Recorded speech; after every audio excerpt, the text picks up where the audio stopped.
Hello? Hello? Hey, perfect. Hello, ladies and gentlemen. We're going to start this evening's event in about 2 minutes. Could you please make your way into the main hall and be seated?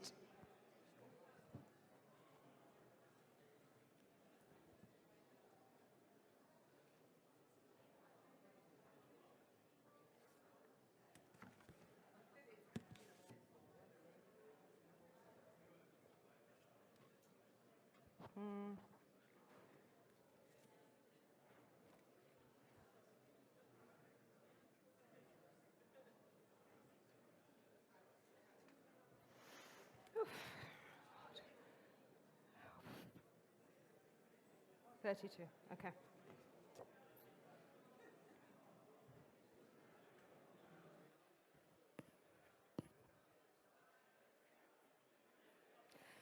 Okay, good evening, ladies and gentlemen. Would you like to take a seat?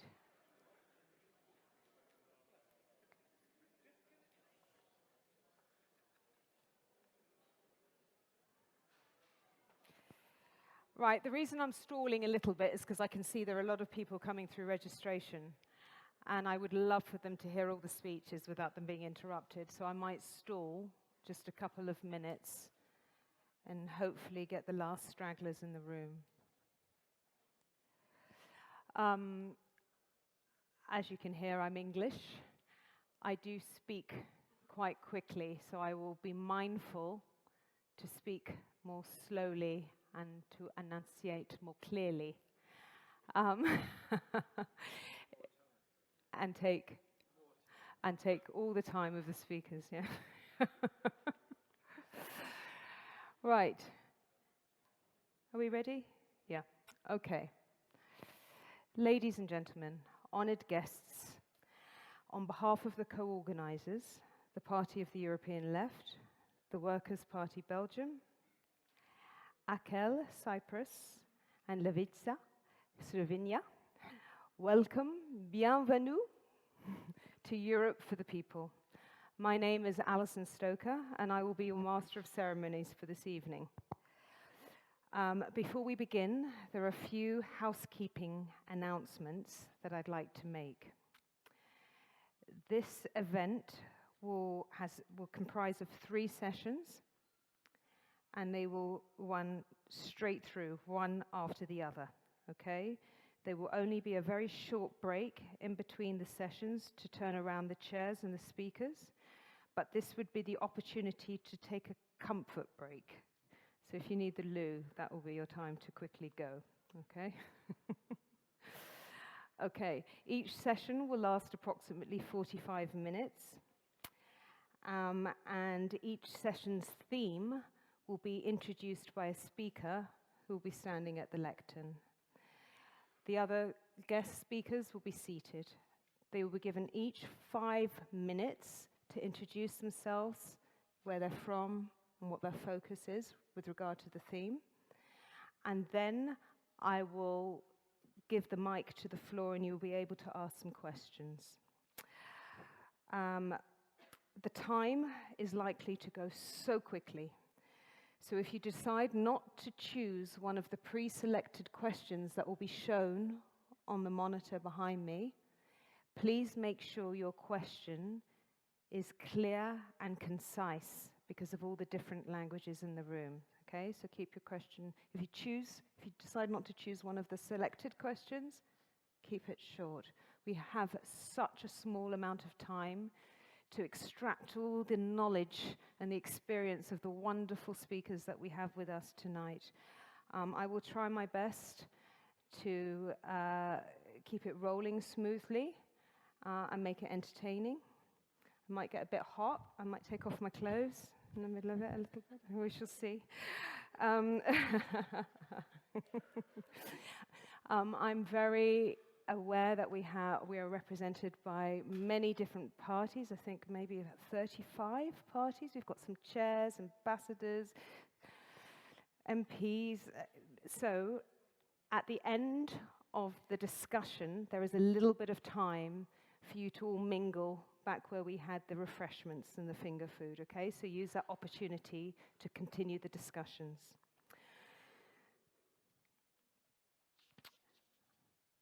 Right, where should we go from here?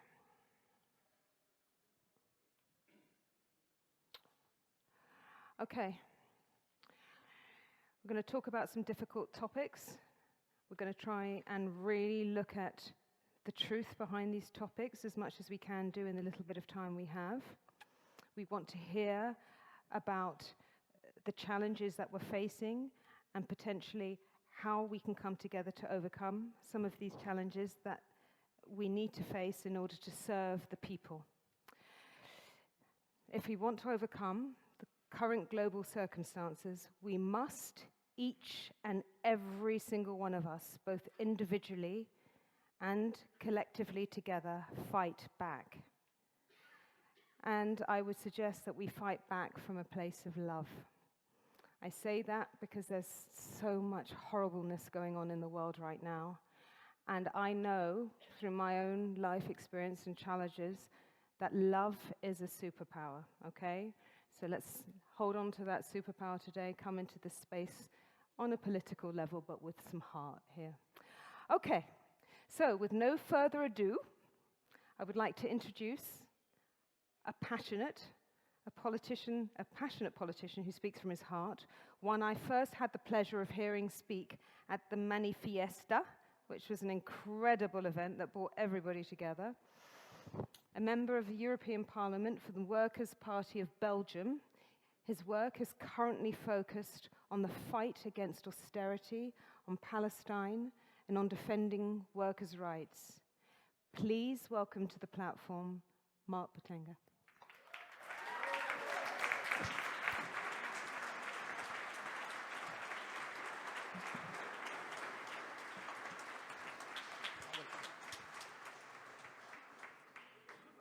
Wow, what a room. Wonderful. I'm gonna speak in French. So those that don't speak French maybe want to get up their headsets. Ik ga het in Frans doen, dus voor zij die vertaling nodig hebben. Chers amis et camarades, tout d'abord, quel plaisir de vous voir ici, rassemblés pour une soirée d'échange, de discussion et de rassemblement.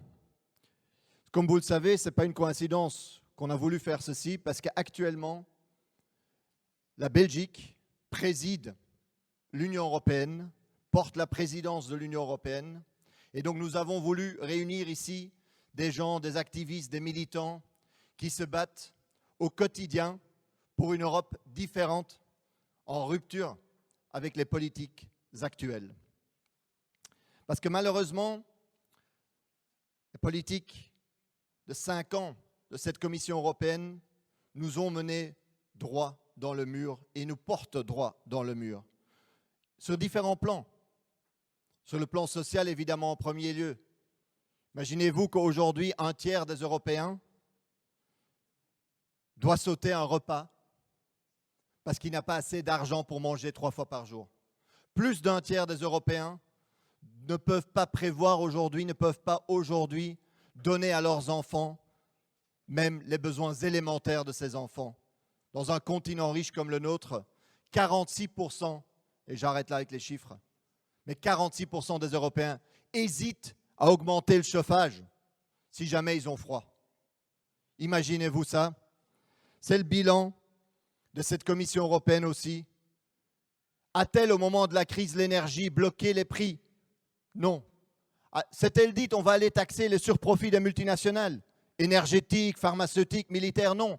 Est-ce qu'elle a proposé, pour un peu pallier aux inégalités, de dire « Ah, nous allons taxer les millionnaires, on va arrêter l'évasion fiscale ?» Non plus. Non, qu'est-ce qu'elle propose aujourd'hui? C'est le retour de l'austérité. Le fait d'utiliser les règles budgétaires européennes pour venir chercher l'argent dans les poches des travailleurs, dans les pensions, les salaires, les services publics. Ça, c'est le projet qu'ils ont aujourd'hui. Cette commission soutenue par la droite, mais aussi les sociodémocrates et ponctuellement les écologistes au quotidien au Parlement européen. Pour mon pays, la Belgique, Elle s'est même indignée de l'indexation automatique des salaires. En d'autres mots, elle a dit qu'elle trouve que les salaires des travailleurs en Belgique sont trop élevés. Imaginez-vous cela. Et notre gouvernement, la présidence belge, plutôt que de bloquer ce processus, l'accompagne et collabore activement. C'est inacceptable, chers camarades. C'est un premier plan de rupture avec les politiques européennes actuelles. Et ces politiques antisociales, évidemment, sont liées à la déconnexion que nous voyons par rapport à la réalité sociale, une déconnexion que nous voyons dans toutes les institutions européennes. On le dit souvent, Ursula von der Leyen, avec son salaire de 30 000 €, ne se rend pas compte de la réalité de la classe travailleuse aujourd'hui en Belgique ou en Europe. C'est l'échec démocratique aujourd'hui de cette Union européenne. Parlons ensuite de la paix. Cette commission avait commencé son travail en disant « Nous serons la commission géopolitique ». Elle a ruiné, détruit l'image de l'Europe dans le monde, notamment à cause des 2 poids, 2 mesures dans la politique étrangère que nous avons vues. Au moment de l'invasion illégale de l'Ukraine par la Russie, l'Union européenne s'est présentée comme le gardien du droit international.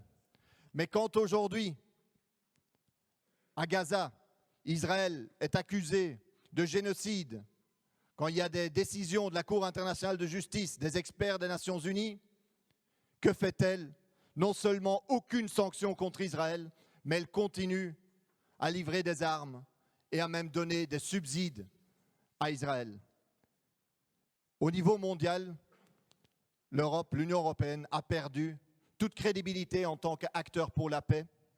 D'ailleurs, par rapport à la guerre en Ukraine, soyons clairs, elle a depuis le début de cette guerre pas pris une seule initiative diplomatique pour arrêter les tueries, pas une seule pour arrêter cette guerre. Pire, aujourd'hui, les déclarations et les politiques incendiaires de certains dirigeants européens risquent de nous mettre sur la voie d'un affrontement entre puissances nucléaires, ce qui serait évidemment désastreux pour notre continent.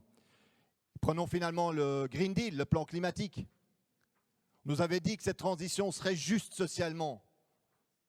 Mais aujourd'hui, on voit que pendant que les gros pollueurs reçoivent des subsides, de l'argent gratuit et qu'on continue à subventionner l'énergie fossile, pour les travailleurs, il y a des taxes sur l'essence, des taxes sur le chauffage et des taxes sur la voiture.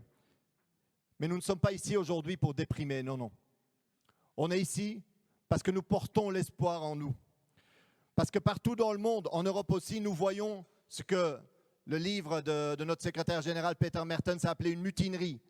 Des gens qui se lèvent, des pays du Sud qui ne suivent plus la politique étrangère de l'Union européenne, qui veulent leur propre politique et leur propre cours. Et en Europe, des millions de Français qui se sont levés contre la réforme des pensions, aux Anglais, aux Allemands qui se lèvent. Partout, la classe travailleuse se lève. Et c'est de là que naît l'espoir. C'est de là que naît notre espoir et l'espoir que nous voulons incarner. Arrêtons de nous plaindre de la surpuissance du capital et voyons la majorité sociale qui se lève et qui en a marre et que nous devons incarner, que nous ne pouvons pas laisser à l'extrême droite qui veut canaliser cette rage vers ceux qui ont encore plus de mal, les réfugiés, les chômeurs. Non.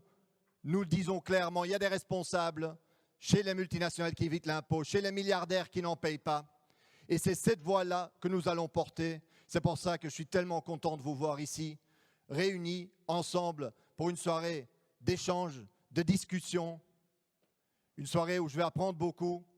Et vraiment, j'ai hâte de suivre cette soirée. Je vous remercie énormément d'être là. Et ensemble, nous porterons un message d'espoir. Merci beaucoup. Perfect. Thank you. Thank you, Mark. Please, louder. Well done. Thank you, thank you. Yeah, okay. With session 1. Currently, Europe faces deepening social injustice due to the resurfacing of austerity policies imposed by the EU and member states. COVID-19 and the Ukraine conflict fuel inflation have contributed to the escalating living costs and the weakening purchasing power. Energy and food prices are soaring, benefiting big corporations, whilst governments hinder wage increases and cut public investments, worsening unemployment and disabling public services. In session 1, we will focus on cost of living crisis, austerity, and social and economic rights. Please welcome to the platform our session 1 speakers, Fatima Aguado, Valentina Shepa, almost, I'm sorry, you have to forgive my pronunciation, and Fernando Barina. Thank you.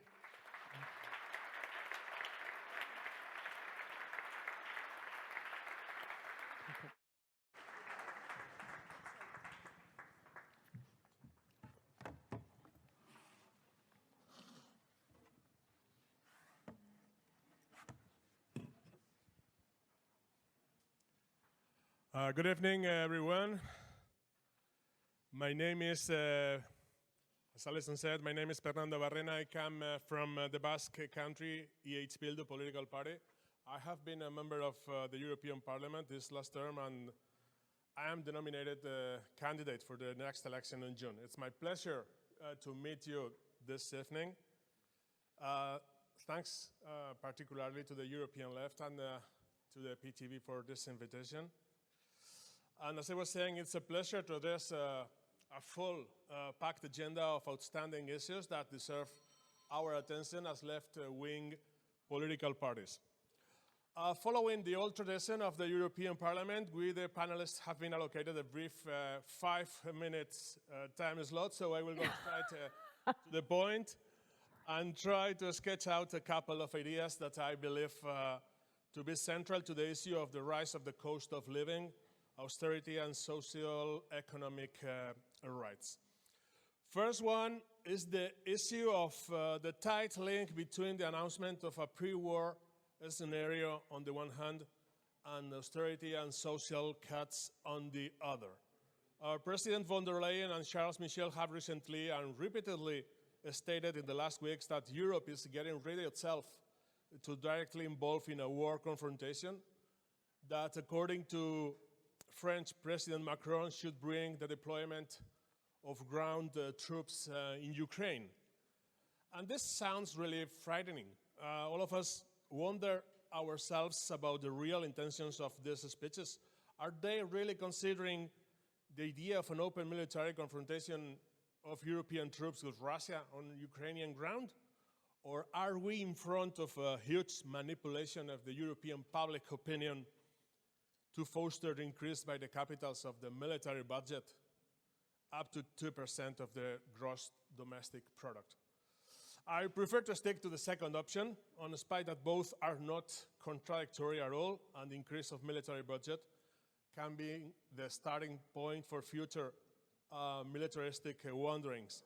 Anyway, I will focus locally and tell you that the Spanish state spends 1.26% of its budget in the military. Meanwhile, the USA and NATO are asking to the rest of the alliance members to increase it up to the 2%. This requirement will boldly grow in the near future because of the pre-war atmosphere and will explode next November when Trump will win the elections in the USA, something we can give nearly for sure at this moment at least. So Spain will have to increase the military budget 0.74% of the GDP in a short time. I presume that figures will be quite similar in some other union countries. In the case of Spain, we are talking about an increase of 12,000 million of euros out of 1,500,000 millions of euros GDP. That will surely, as you surely have guessed, that will surely be withdrawn from the social spent budget lines. It's a huge amount that will bring us to the austerity policies implemented at the debt crisis times 15 years ago. So austerity and social cuts are the new wave we are going to deal with as a result of the foreign policy and the warmongering rhetoric of the European leaders. And second idea is about fight against climate change and the need for just transition. Very briefly, as I do not want to overlap the next panelists on this issue. The battle against climate change is already raising a high toll on social rights, employment, and the cost of living for the many, for the working class people. And at this point, it's important to highlight the need to transform the economy on an equal and inclusive basis so we are able to guarantee good quality employment. We also need a stability and affordability and environment-friendly energy sources. Cost of climate transition policies cannot be left on the backs of the working class people. We cannot accept a new social division among those that are compliant with a green and wealthy economy and those that cannot afford it because of lower class affiliation and will have no access to electric cars or green housing and will be allocated low quality jobs. Transition towards zero emissions cannot be properly implemented in a context of budget austerity policy. So these are two aspects that are crucial in the forthcoming times as regards to the consequences of the rise of the cost of living and the implementation of social austerity policies. As a summary of this brief presentation, I would remark, first, the cost of the green revolution has to be shared on a just way, on a fair way. Inclusiveness and equality are outstanding concepts to be granted in a just transition.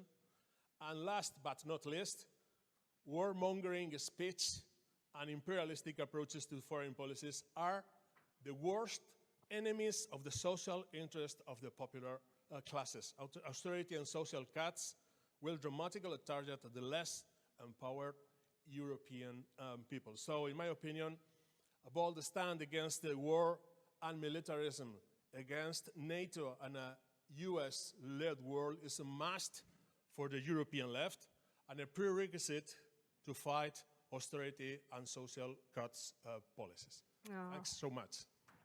Thank you. Thank you, Fernando. Please come and join us over here. Thank you. As a member of the citizenship that is listening to this, yes, we want our money spent on other things. We don't want any more war.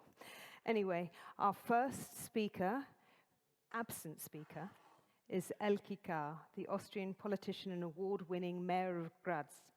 She was unable to be with us tonight, but has sent us a video message, which we'll show now. Cher Kamerad, dear comrades, liebe Genossinnen. Mein Name ist Elke K. Ich bin von der Kommunistischen Partei in Graz. Das ist die zweitgrößte Stadt in Österreich. Und ich darf seit 2021 mit meinen Genossinnen hier als Bürgermeisterin die Hauptverantwortung in unserer Stadt Graz führen.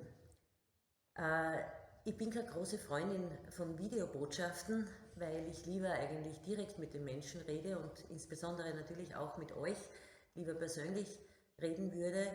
Aber die Technologie schreitet voran. Wir brauchen nicht mehr mit einer Flaschenpost uns verständigen. Deshalb möchte ich vielleicht nur einige Gedanken anlässlich eurer wichtigen und tollen Konferenz vielleicht sagen. Ich denke, wir sind alle in ähnlichen Situationen und das gesellschaftliche Umfeld, in dem wir arbeiten, ist nicht einfach, und zwar aus dem einfachen Grund, weil es die Menschen und vor allem die arbeitenden Menschen in unseren Ländern sehr, sehr schwer haben. Wir leben in einer Krise, das ist unbestritten. Das Leben für die Menschen wird teurer, die Leute arbeiten sehr schwer. Unsere Gesellschaft ist multikulturell und wir als kommunistische Parteien haben den Anspruch, jeden Menschen, der bei uns hier lebt und arbeitet, ein gutes und leistbares Leben zu ermöglichen. Wir machen keinen Unterschied zwischen Männern und Frauen, egal wo wer herkommt, und wir möchten jedem Kind und jedem Jugendlichen eine Chance im Leben geben, dass er glücklich werden kann und seinen Bedürfnissen auch leben kann. Da braucht es große Anstrengungen, um dagegen zu halten, und wir bemühen uns in Graz, in einem nicht sehr freundlich gesinnten Umfeld, diesen Kompass für die arbeitenden Menschen nie zu verlieren, indem wir selbst kommunale und öffentliche Wohnungen bauen, damit sich die Menschen auch das Wohnen leisten können, indem wir die Mieten und die Betriebskosten nicht erhöhen, indem wir Sozialleistungen anbieten, damit auf keinen Menschen vergessen wird, und wir Kinderbetreuungseinrichtungen für unsere Kinder schaffen, damit die Männer und Frauen auch gut und gesichert arbeiten können und ihr Kind gut aufgehoben sehen. Dabei ist es wichtig, dass alles, was wir an Leistungen und an Infrastruktur anbieten, sie bestmöglich auch im öffentlichen Eigentum führen, dass wir gegen jede Form von Privatisierung und Ausgliederung uns aussprechen und gemeinsam für eine friedliche und solidarische Gesellschaft eintreten. Ich könnte euch jetzt ewig lang erzählen, was wir an Leistungen auch geschaffen haben. Das Vertrauen, das uns die Menschen gegeben haben, muss am nächsten Tag nach einer Wahl aufs Neue erobert werden.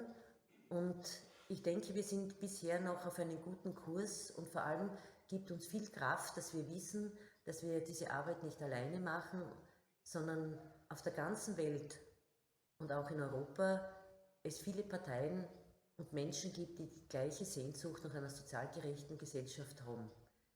In dem Sinne wünsche ich euch alles erdenklich Gute für diese Konferenz, und vielleicht sehen wir uns einmal persönlich wieder, um uns vertiefender austauschen zu können. Alles Gute, solidarische Grüße nach Belgien und ein großes Danke an all jene, die diese Konferenz ermöglicht haben. Es steckt immer viel Arbeit dahinter. Yay, wonderful.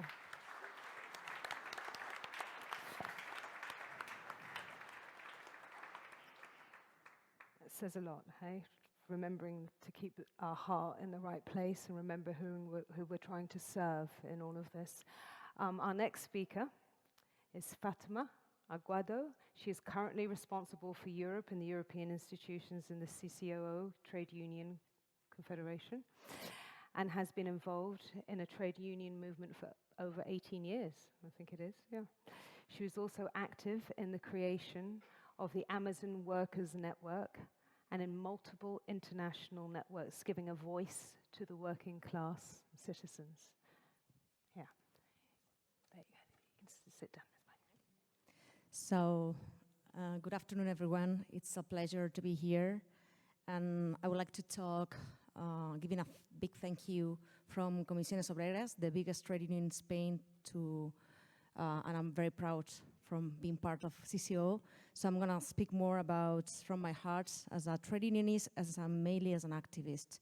So regarding socioeconomic rights in Europe, the reality is they have been constructed through struggle, pressure, political will, and popular mobilization, as you know. Originally, I'm talking, if you remember, about the 60s, the post-war judges with the framework of the European Court of Justice articulated a series of social rights that the economic treaties did not contemplate.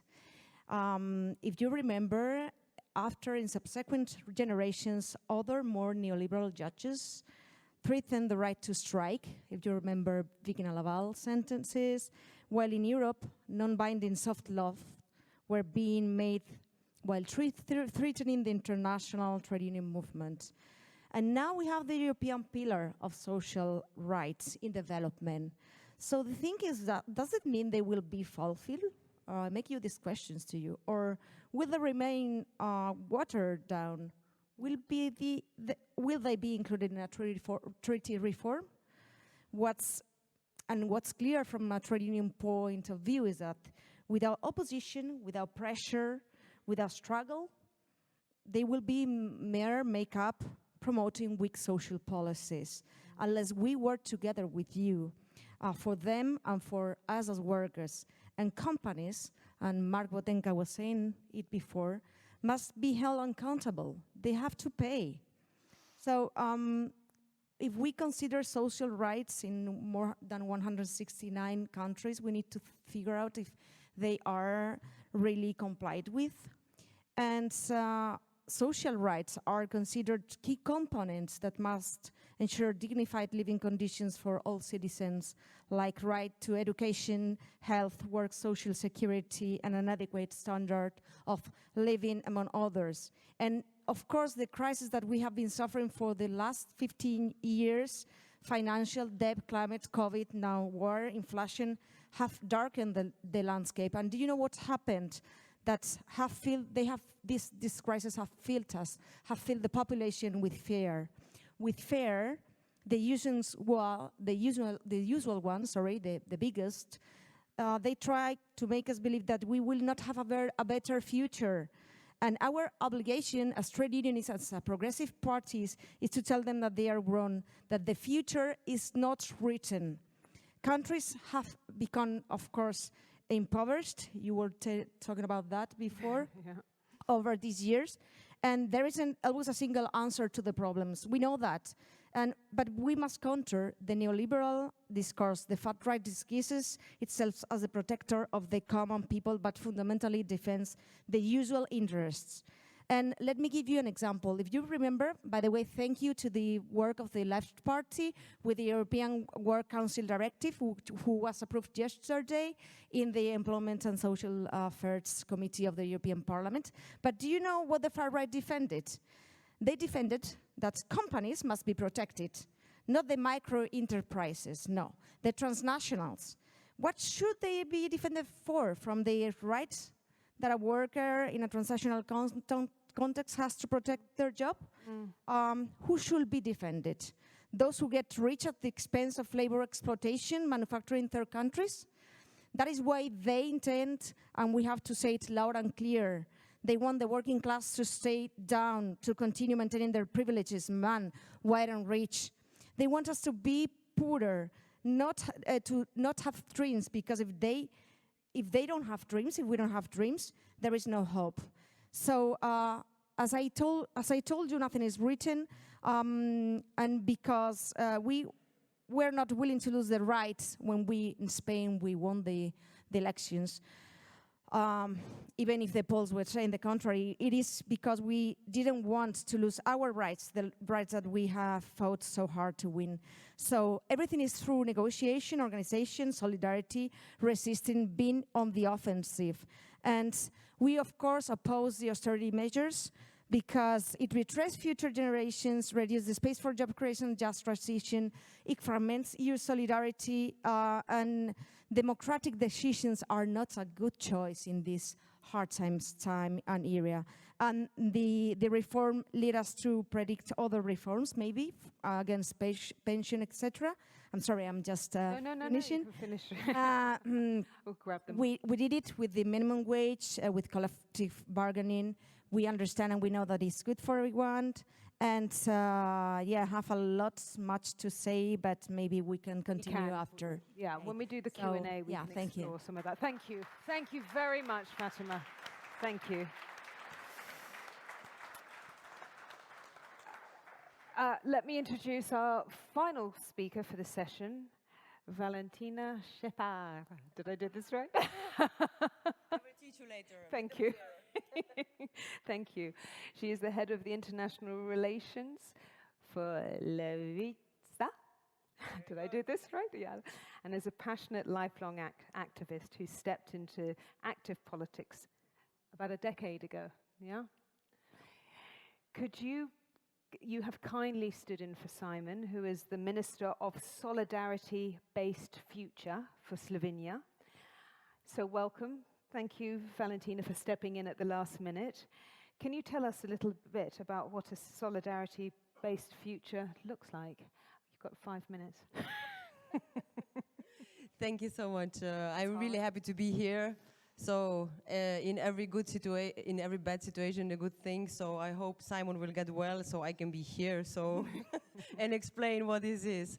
So as you mentioned, first of all, I would really like to comment or to appreciate the tone or the energy with which you started. I totally agree that we really forget sometimes how us, the fighters, the politicians, members of activist organizations, movements, sometimes really forget that politics is not just a tool only in our mind, but also in our heart. And that we forget how this part is very, very important in the way how we are seeing our fight and how we are also motivating us in this fight, let's say, right? So sometimes we just forget how to celebrate also our victories, because we do have them.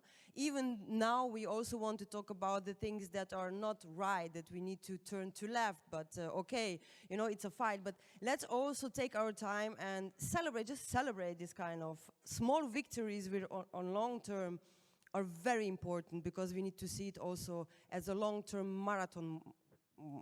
run, right? 100%. Why I'm saying this? Because, you know, when we are talking about our ministry, I really need to say 2 words about how our party Levica was actually founded. It was founded out of the heart.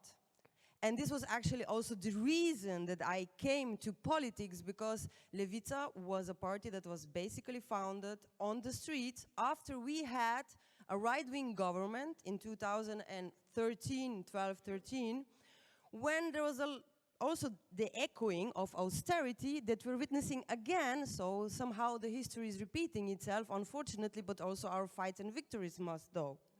So from this fight on the street, we recognized, okay, well, we also need to think about other tools, how we can achieve together with this heart warm people who believe and give all of their energy, like all of you do here, because that's why you are here, and how to use and find other ways that we can change what is not right. And so from this fight on the street, we decided, okay, let's form a party, you know. Honestly, if I tell you my personal story, I mean, I really did not like politicians, you know. It's like, oh my God, you know, these politicians, they have no idea what's happening in the world. I will never be a politician. Now look at me. So, but what was the outcome of this, really, this power, right? This protest. You have to understand that Slovenia is a very young country, you know. In 2012-13, we had the biggest protest ever, and this energy was so amazing that even though the police was there repressing us, we were so excited, and even if I came home with bruises, I said, okay, I'm going back there because it gives me power, you know. It's this community feeling that we can do something together. So out of this, Levica was born. And of course, the way Levica now is in the government, as you mentioned, and one of our ministry is the so-called Ministry for Solidarity-Based Future, which tries to finally use politics, the tools that we have, first in the parliament and now in the government, and solve problems which were not tackled basically from the beginning of Slovenia, of its independence. And this is housing issues, which are still very relevant, that we need to solve not only in Slovenia, we see everywhere.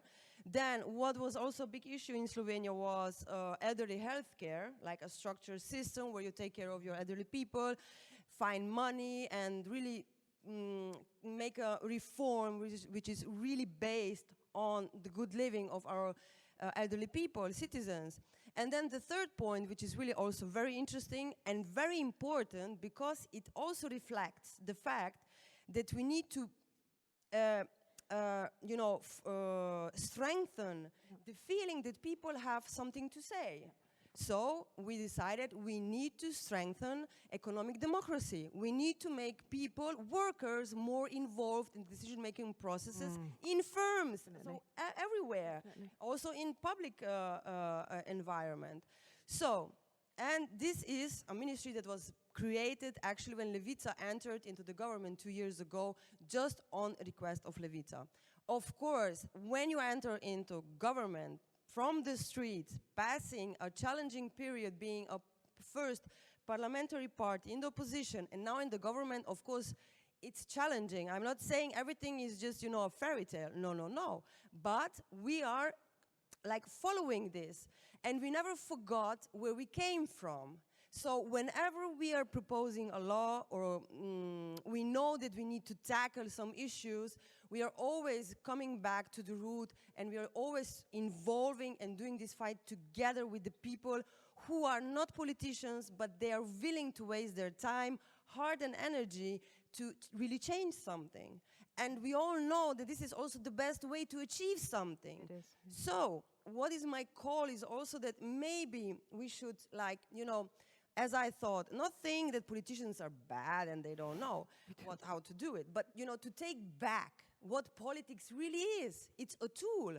So now it seems that it somehow escaped, you know, and that the tool is controlling us, the politicians are not listening to us, and so on and so forth. And that people need to be empowered. But I'm thinking, but people are already empowered, you know? It's just really what I think, it's my personal opinion, we just need to get back and celebrate and be aware that we have the power. And how do we do that? The many. With celebrating, you know, saying, okay, you're doing a great job. You know, it's really good. I mean, we are sometimes so frustrated that we don't see these small victories, because this is also what motivates, right? Yeah. So I think this is important. And then another thing I wanted to mention, 1 minute. Yeah, you got less than. Right. 30 seconds. Another very important issue, because we were talking about austerity and where to get the money, because normally, of course, they take it away from social politics. Other ministry that Levica has is Ministry for Labor and Social Issues, and Ministry of Culture. Also, always, where do they take the money? Yeah, well, in these areas, right? So Slovenia now celebrated just recently, also Levica celebrated 10 years of being a political party, which was basically also founded by a so-called fourth group, which were civil movements, not only parties, I forgot to mention that. But we also celebrated 20 years of being in NATO. Okay. Levica did not participate in the governmental celebration of that. We were on the street protesting together with other people. And saying what? After 20 years of a state being in a NATO, if you look the contracts, you know, it says every country can go out just informing the NATO pact that they want to go out, and they don't go out. They can go out. There's no obligation for them to stay. So what we demand now, and what was really, it is a main point of our work of Levica together with the civil society, is to work on a referendum where we want that Slovenia goes out of NATO, and we use this money for social policies so people can live like they deserve to live. I agree. Thank you. Thank you so much. That is absolutely wonderful. We all agree with you on that point. Okay, we haven't got much time left in this session because we started a little bit late, but I am going to turn the mic over to the audience if you have any questions that you would like to ask. We did have a couple of pre-selected. Oh yeah, sorry. We have a couple of pre-selected questions because of the translation and the language difficulties, but if you would like to ask a question to any of our wonderful speakers on the stage right now, could you raise your hand and we'll bring the mic to you.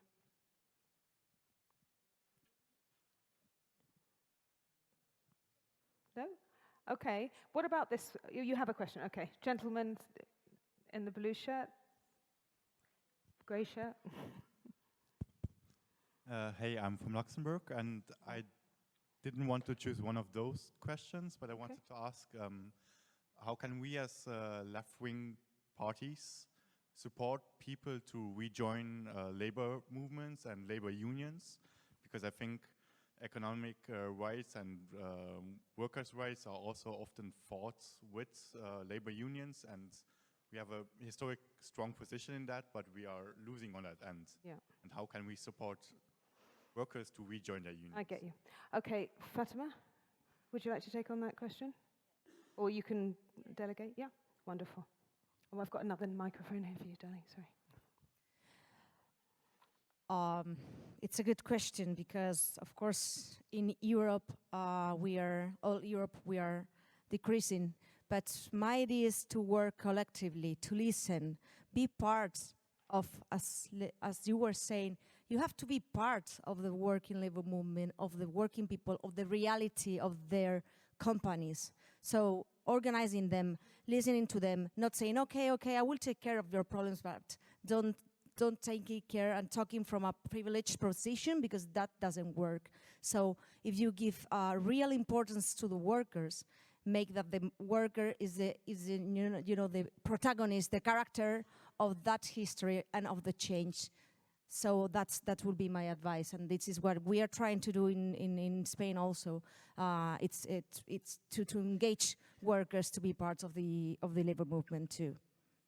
That's wonderful. Thank you. Sorry, and also saying that's an idea that I forgot to say that before, that these European Commissions want to come back to austerity measures, and the same Commission that is defending war and that is denying the genocide in Gaza. That's also a point that you can link together. Okay. Would you like to respond? Yeah. Yes, I'd like to add that, according to my opinion, it's also crucial that the trade unions get an increased credibility that have lost in the last time. I would say that there's been for many years tendency in the biggest trade unions in countries of the Union to pactism, and that have created a kind of culture of right cutting as regards to the position of the labor movement. I would say that it's of outstanding importance that trade unions gain credibility and offer to the working class people an agenda for real change and for the defense of some basic rights. And I believe, I would say that in different countries, trade unions failed in that work in the past. So gaining credibility is crucial for a better future. Thank you. No? Okay.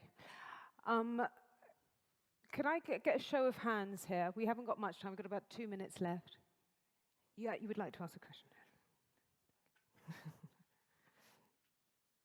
Thank you. I'm coming from Cyprus. Actually, I don't have a question, but I want to share our experience down in Cyprus. As a party, we try to put in the parliament a proposal in order to have a taxation for the windfall gains of the banks.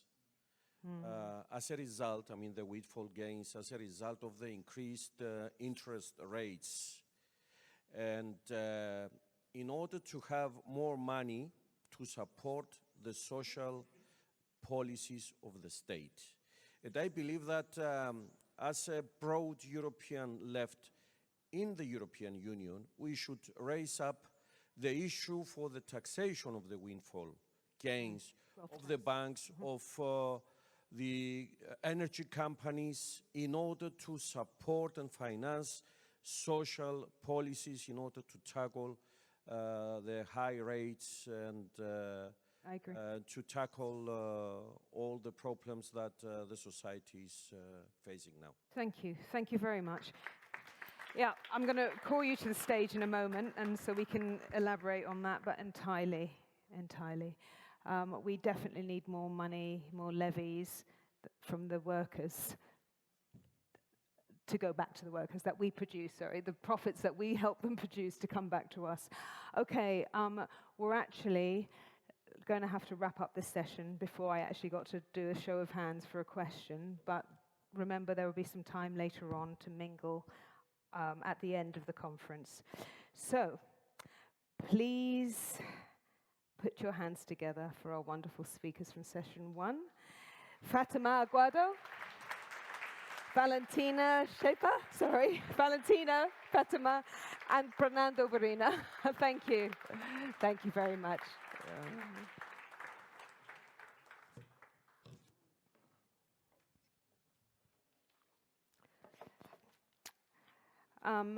What you saw come up on the screen, I think it's already gone, is a YouTube. There was a bit of a flash on the screen for our YouTube channel.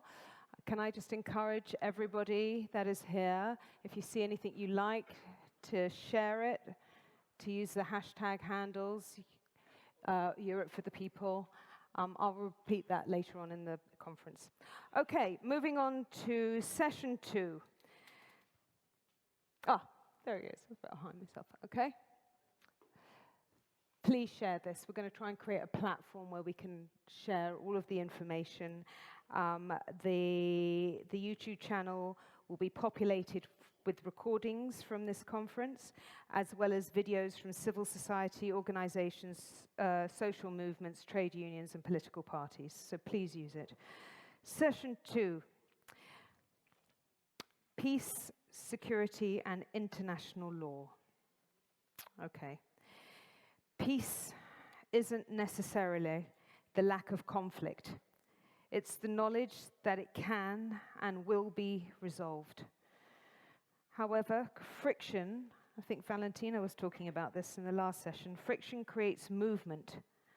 But what direction are we moving in? Are we moving together? To achieve peace and justice and any real kind of democracy, we must truly believe it is possible. And it can only be made possible by our actions. Let's create some friction. Let's create a force to be reckoned with, a movement. Let's take the huge amounts of the collective energy that Fatima and Valentina and Fernanda were talking about, and let's use that energy and direct it, because we have millions and millions of people that are so upset with the way right-wing politics and governments are taking us, that are ready to follow. They're ready to follow the steps that you initiate.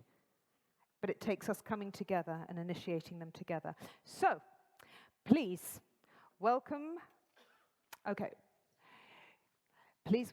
the stage for the second session our speakers, Maha Abdallah, Florian Ebelkamp, the Right Honourable Jeremy Corbyn,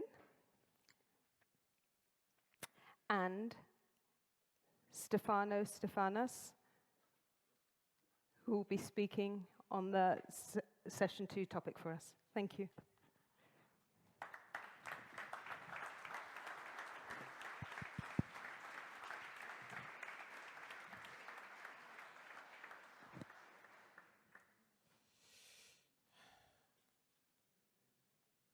Shall I start? Yes, please. Sorry, Stefano. Stefanos is going to introduce session 2 for us. He's a Cypriot politician. I think you've just introduced yourself on the floor there. And the General Secretary of the Progressive Party of the Working People in Cyprus. Thank you very much. Thank you for giving me the opportunity to put down some thoughts on this significant issue. As we meet today in this important representative forum of forces that make up the broad left that aspire and work for a planet of peace, cooperation, and environmentally sustainable, peoples in many areas of our planet are faced with disastrous conflicts and an increased threat of generalized wars. In view of this situation, the European left must strengthen its demand for the EU to become a geostrategic power that promotes peace, cooperation, and stability on the continent and throughout the world. An EU that should serve the principles and values which the Union claims to stand for. A union whose foreign policy should be based on the international law and the Charter of the United Nations. So far, and especially in the last 2 decades, the EU is moving in the contrary direction. It has fully aligned itself with the US relevant policies, and particularly following the Lisbon Treaty, it has fully aligned itself with NATO. Instead of acting to avert conflicts or to bring an end to the conflicts, eventually it is either acting by blindly following the US war machine to flare up or to perpetuate conflicts, or even by acting contrary to its own interests, or through its interventions, including military, the EU is acting as a factor of provoking conflicts, and the example of Libya is characteristic. In this given case, through the acting of certain European states. The issue of Ukraine is a case in point. Of course, Russia's invasion to Ukraine is condemnable. However, examining the role of the European both before and especially after the invasion, it should be stressed that instead of the EU acting to defuse and contribute to ending the conflict, its decisions lead to protracting and fueling it further. What raises even more concern is the fact that exploring the conflict in Ukraine as a pretext, EU leading circles want to turn the EU into a body whose economy will be serving war. And I cannot but express my party's sharp disagreement with Charles Michel's statement about the need to prepare on EU war economy. And all this at a time when less and less funds are allocated to social and economic development in the EU member states, something that was raised in the previous session. The second point I would like to make emanates from the above. As the EU has no stable position based on principles, many times its policies are characterized by double standards and hypocrisy. In one case, for example, that Ukraine, the EU is sensitive. But in the case of Israel's criminal attack and genocide in Gaza, the EU suffices to diffuse its whole humanitarian stand in humanitarian corridors. Of course, humanitarian corridors, principally land corridors, to carry the necessary to avert starvation of 2 million Palestinians, primarily children, the elderly, and the sick, should be supported. But this crime is not a humanitarian issue, and there will be no end to it if we, the international community, including the EU, do not intervene in a political way to bring Israel's war against the Palestinians to an end. This is the most profound and notorious example of EU double standards. In the case of Russia, the EU has imposed 13 packages of sanctions, but in the case of Israel, none. Not even suspending its association agreement, not even prohibiting the selling of arms produced also with EU funds to Israel amidst the genocide, hence is becoming a complicit. In the case of Turkey, regarding its 50 years long occupation of 37% of the land of Cyprus, which is an EU member state, by the way, the EU shows great tolerance for violations of UN resolution of Cyprus, and this despite the fact that the occupation is perpetuated. I consider that such policies downgrade EU's role and in no way lead to the increase of its influence or prestige in the world. If the EU would like to be a force for the future, it should instead, by leading the way, for example, for nuclear disarmament to safeguard the future of our continent and our planet. Concluding my introduction, I want to underline the need for the left to make clear and visible its disagreements with the current content of the foreign and security policy of the European Union, and at the same time to put down a general line that European left will fight together in order to tackle the current policies of the European Union. Thank you very much. Wonderful. Thank you. Thank you, Stefanos. Well said. Could you come and join us, please? Thank you. We needed to hear that. I'd like to introduce to you Florian Elbekamp, the Advocacy Officer for the International Campaign to Abolish Nuclear Weapons. Good evening. Please, can you tell us a little bit about yourself and the work you are currently focused on to build peace and security without the use of arms? Yeah, thanks so much for inviting me, and thanks for all of you to turn out today. It's a pleasure to be here. I wrote a small speech, but I feel I actually want to start a proper conversation here. And maybe we can start with a show of hands. Who of you lives in a nuclear weapon state or comes from a nuclear weapon state? Okay. Who of you comes from a country that hosts nuclear weapons on their territory? Who of you lives in a country or comes from a country that's part of the so-called nuclear umbrella of NATO? That's all of us. Almost everyone. Okay, so if that's almost everyone, who of you has participated in the last 10 years or 15 years in a vote, be it a referendum, be it an election, be it an actual vote in parliament on your country's nuclear weapons policy? Ah. No one? Okay. Yeah. One? So I guess the point that becomes obvious at these questions is that nuclear weapons policies are often decided without any meaningful consultation of the people. In the same way that nuclear weapons are often talked about in very abstract terms as some sort of magic geopolitical stabilization force, but not as what they actually are. Nuclear weapons are weapons of mass destruction, the worst possible weapon that humanity has ever created.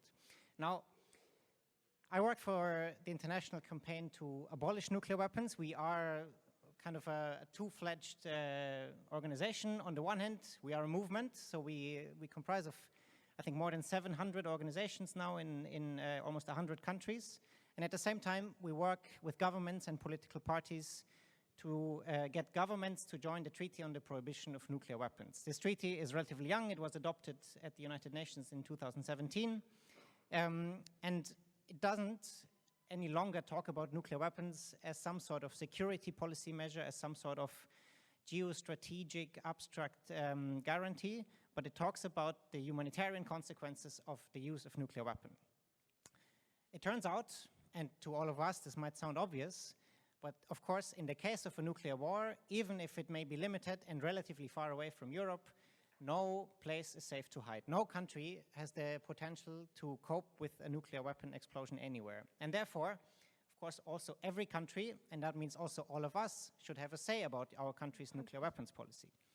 That's what led to the adoption of this treaty in 2017. Currently, 93 countries have signed up, and I was going to give a shout out to the South African ambassador that may be here, but she couldn't join last minute. Sadly, she couldn't join us. But because South Africa is one of the countries that have really championed this treaty so far. So what works on this international level at the United Nations to democratize nuclear weapons policy should also be our goal for the upcoming European election and, of course, the national elections that take place, for example, in Belgium and elsewhere in Europe. All of us should have a say about our government's nuclear weapons policy because essentially nuclear weapons affect all of us. Money is being spent on these weapons that we can't spend on, for example, social causes. Exactly. Of course, if a nuclear weapon were to be used, all of us would be affected. And wherever you are, if as long as you live, you will be affected by nuclear weapons. Of course, the international security architecture, as it's often referred to, is in a dire state. International agreements are being cancelled. Russia is invading Ukraine. Israel is bombing the hell out of Gaza. What's becoming obvious here is that nuclear weapons are in no means a stabilizing force. Nuclear weapons are used for what they are meant to do, to mass murder civilians, even be it indirectly. And we have to stand up and demand that we have a say about our country's nuclear weapons policy.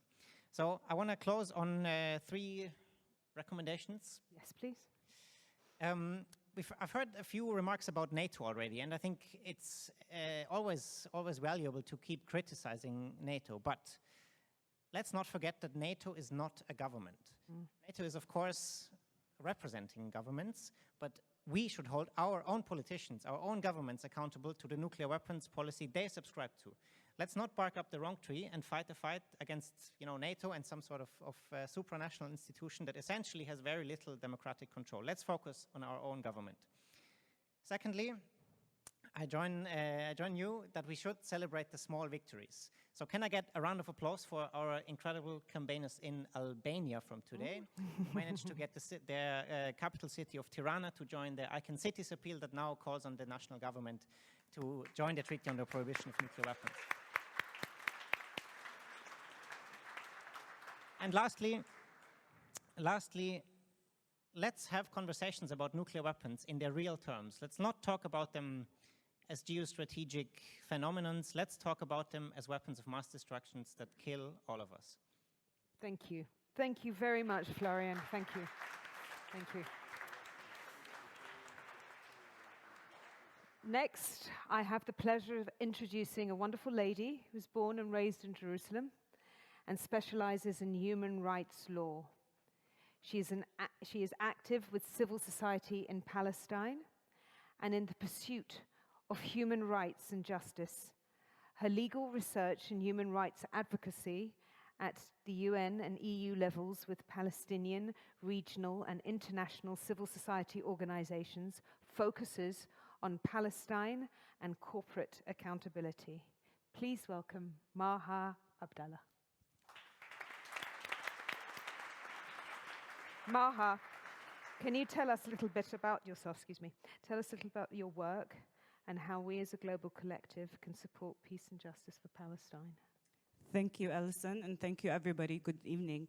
It's good to be here with you, and unlike Florian, I will stick to my notes, so I stick to the time allocated. And since we're on a strict schedule, I will immediately get into my points. And I'm not here today to recount the horror, the inhumane acts, or the irreparable harm that has been inflicted on the Palestinian people for the past 7 months, or that of the past 100 years so far, for that matter, at the hand of Israel, the United States, Germany, and the United Kingdom, alongside the open-ended support, political, economic, financial, and military of most European, but also other states around the world, but also institutions, corporations, and so-called charities. We are all witness to how Israel and its accomplices have ruthlessly stripped Palestinians, their humanity and dignity, not only since October 7, 2023, but well before that too, with Zionism having persistently dehumanizing, demonizing, and seeking to eliminate the Palestinian. And in this moment, it becomes a duty to call things by their name. A war crime is a war crime, and apartheid is apartheid, and it's a crime against humanity. And a genocide... I've got to undo my top now.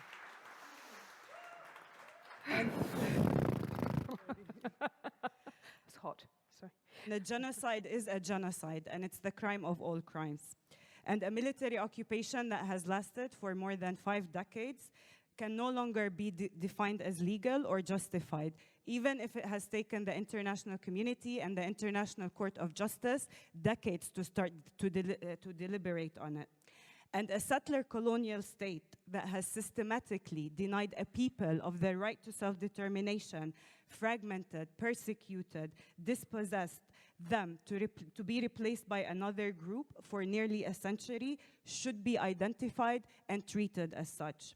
Zionism is a brutally exerting superiority and domination through racism, discrimination, apartheid, and elimination.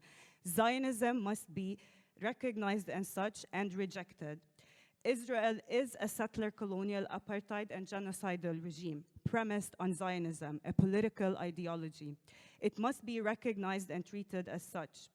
At the same time, we must also refuse to reduce the plight of the Palestinian people for liberation, return, justice, and dignity into a mere legal technicality or a political debate or an economic project.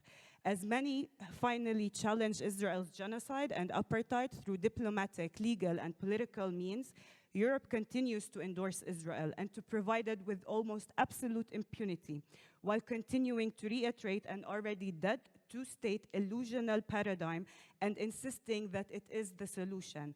of course, they insist, or this continent insists, that this is the solution, not because this is what Palestinians want, but simply because this is what Europe and the international community have deemed Palestinians worthy of.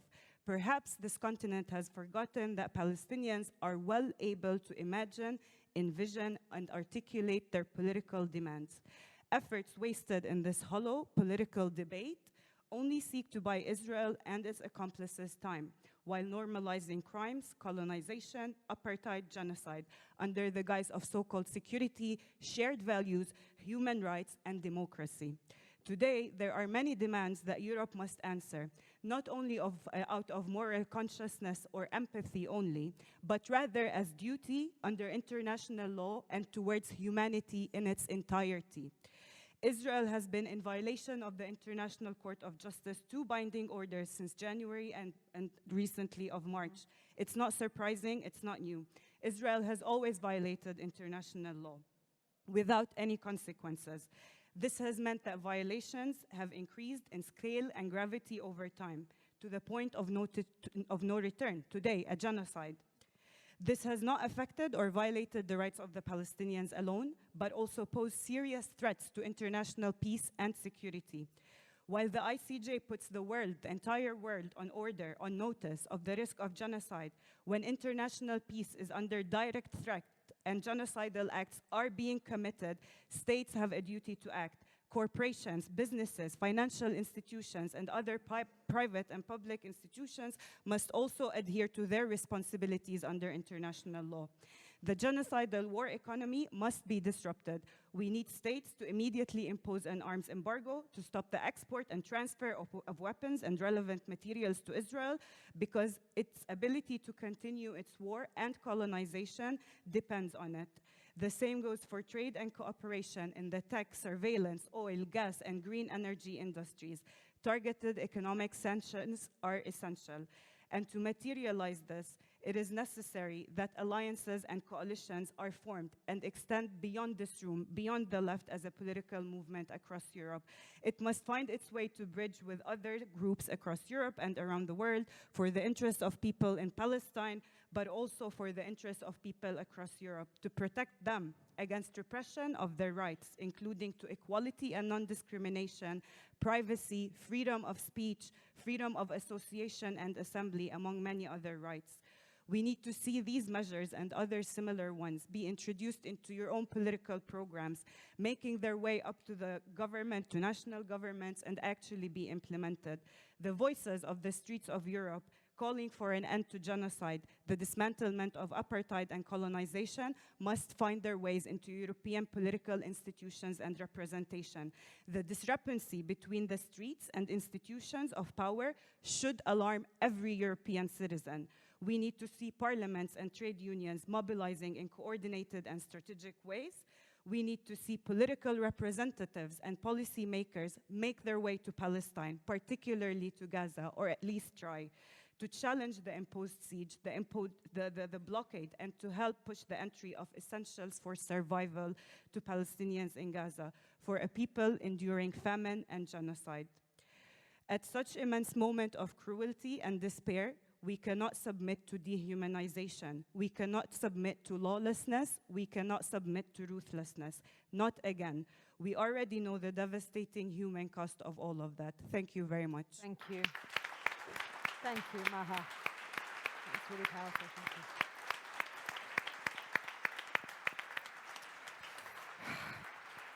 Shit.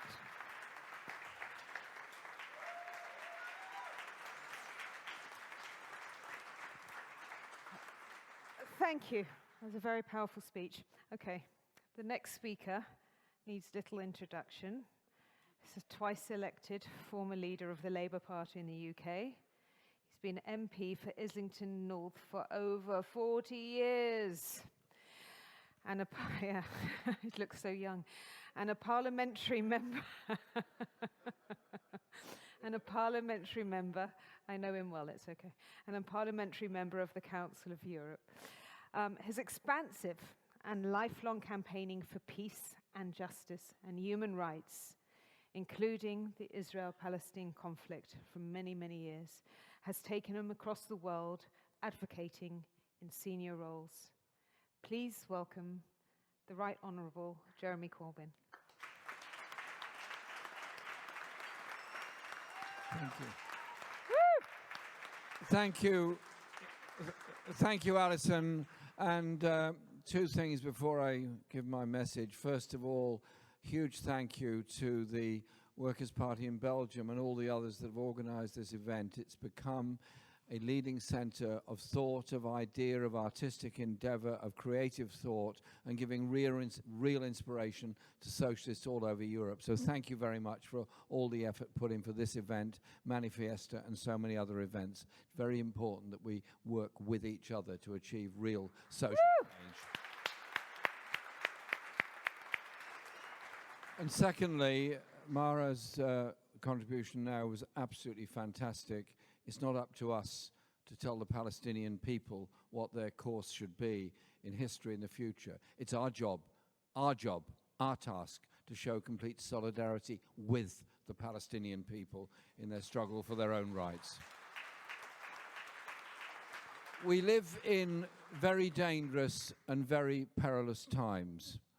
And if you read the pre-First World War period, wonderful book that was produced about sleepwalking into disaster before the First World War by Adam Hochschild, shows how a series of secret deals, secret agreements, secret joint defense pacts went from the assassination of somebody in Sarajevo to the death of millions on the Western Front and the destruction of so much life as a result of it. And that in turn led to the Second World War because of the way in which the First World War ended at the Treaty of Versailles. I have this horror that what we're witnessing at the moment is not a march towards peace, but a march towards greater and greater wars within our society. Add up the factors being fed into our lives at the moment. Right-wing rhetoric, hatred towards refugees who themselves are victims of war, the presentation of the argument that by raising arms expenditure, I refuse to call it defense expenditure, arms expenditure, to the NATO requirement of 2% of gross domestic product. Now, in the UK, the British right, the Conservative Party, are advocating 2.5%, and there are some who are demanding 3% of GDP go on defence.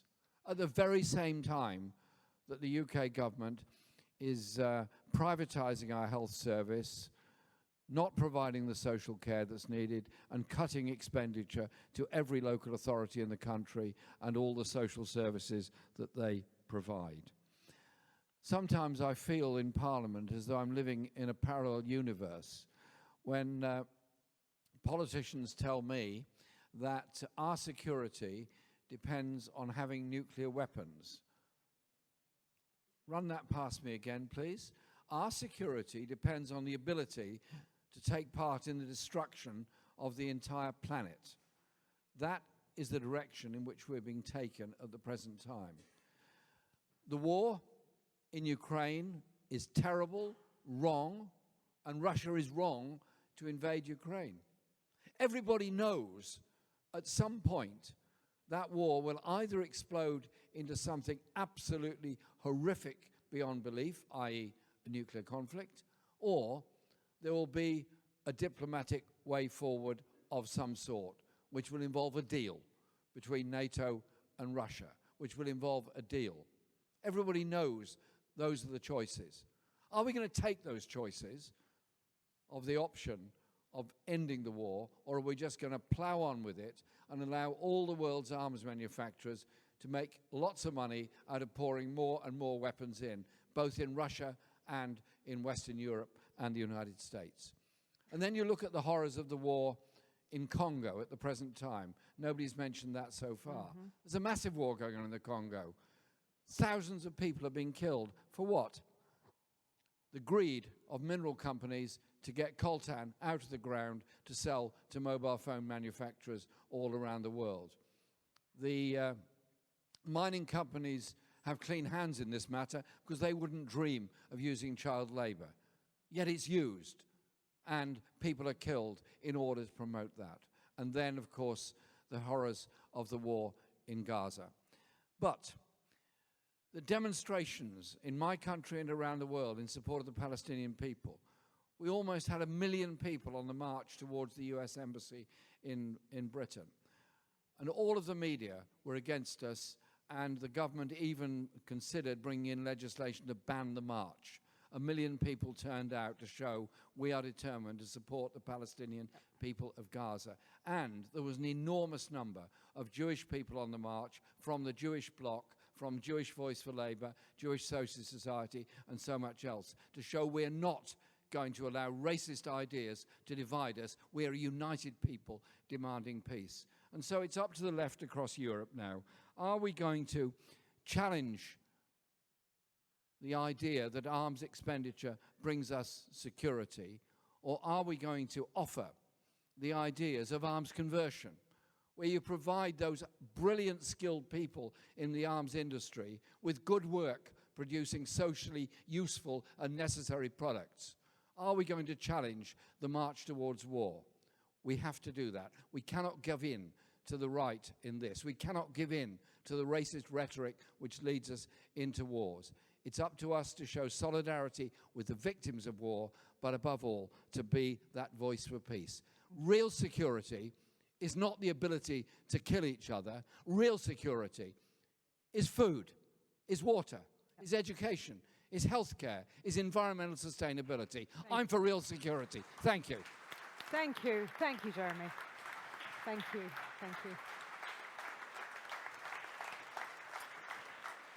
Okay, thank you. I'd like to keep giving you a round of applause. There's some really strong opening statements there. Thank you. Right, again, I'm going to try and turn the mic to the audience. Show of hands if you would like the mic to ask the question.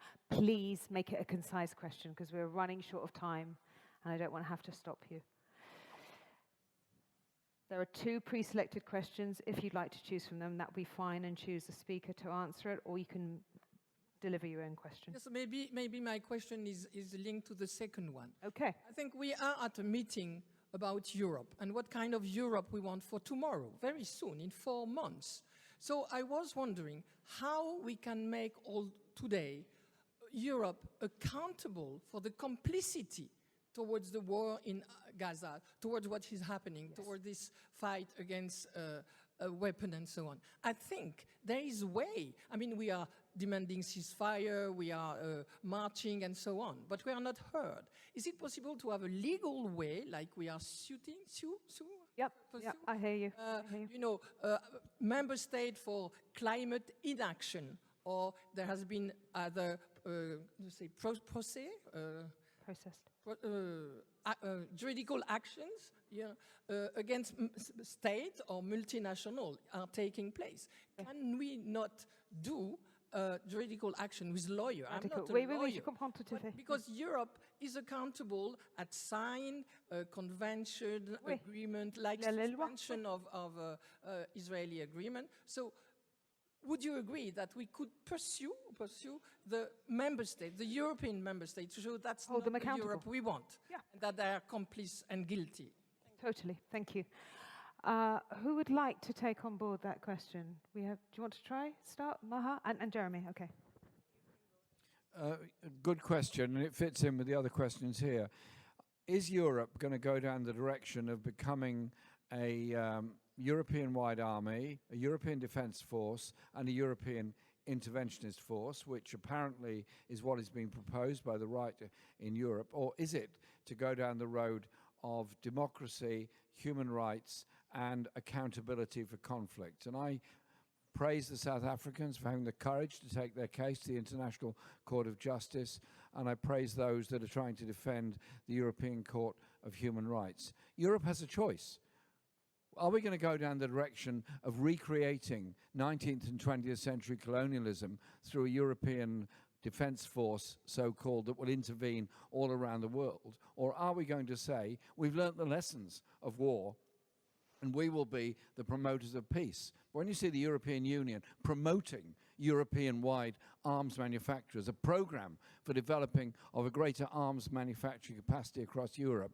I find that very, very frightening. Let's make sure Britain is not part of it, but make sure that in the elections for the European Parliament, these issues are actually centre stage, because they have a real effect on the social spending of people all over this continent. 100%. Thank you, Jeremy. Maha, we want to know how we make them accountable.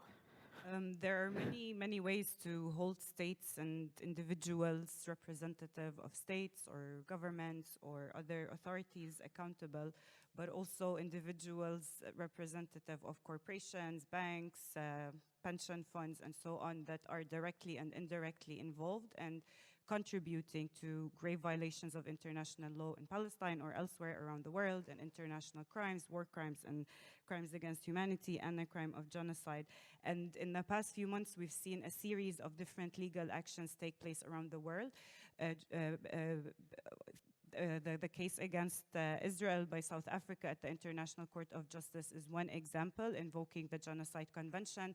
The case brought by Nicaragua, regardless of where we stand on Nicaragua's political history, against Germany for complicity in and failure to prevent genocide and complicity in grave breaches of international humanitarian law, is also a precedent case. We've seen across Europe as well cases being filed by civil society organizations in Denmark, for example, against the Ministry of Foreign Affairs for the continuation of arms exports or materials related to arms. In the Netherlands, a very similar case took place, and actually the court ordered the state to stop sending certain parts, military parts, to Israel. And can I just interrupt you there? Yeah. How do Joe blogs find out about all of these things so that we can put our support into these cases? I mean, is there a central... No, unfortunately, often in these efforts, there's no central organization, because everything is happening as an emergency response amid a genocide, amid a million battles that civil society, lawyers, practitioners are having to deal with. So it's impossible for all of us to keep telling the world what's going on. So we encourage people to visit websites of human rights organizations in Belgium, in the Netherlands, in Palestine, in the UK, especially those working on or towards imposing an arms embargo or an arms suspension of arms and so on. So this is kind of the thing that we could actually populate on a shared space, and that we could all see what's going on. So. And legal action should not be limited also to international courts. There's domestic courts, there's regional courts. There are institutions like the European Parliament and the European Commission, and their own internal grievance mechanisms must be exhausted and must be used, especially against the Commissioner, the Ursula von der Leyen, and the European Parliament President. To date, I have heard of no similar or such action being taken against them, even if it's fruitless, even if it's symbolic. I think it's very important that we exhaust these grievance mechanisms when unlawful actions have been taking place as well. And we can do that individually and collectively. Exactly. Okay, thank you very much.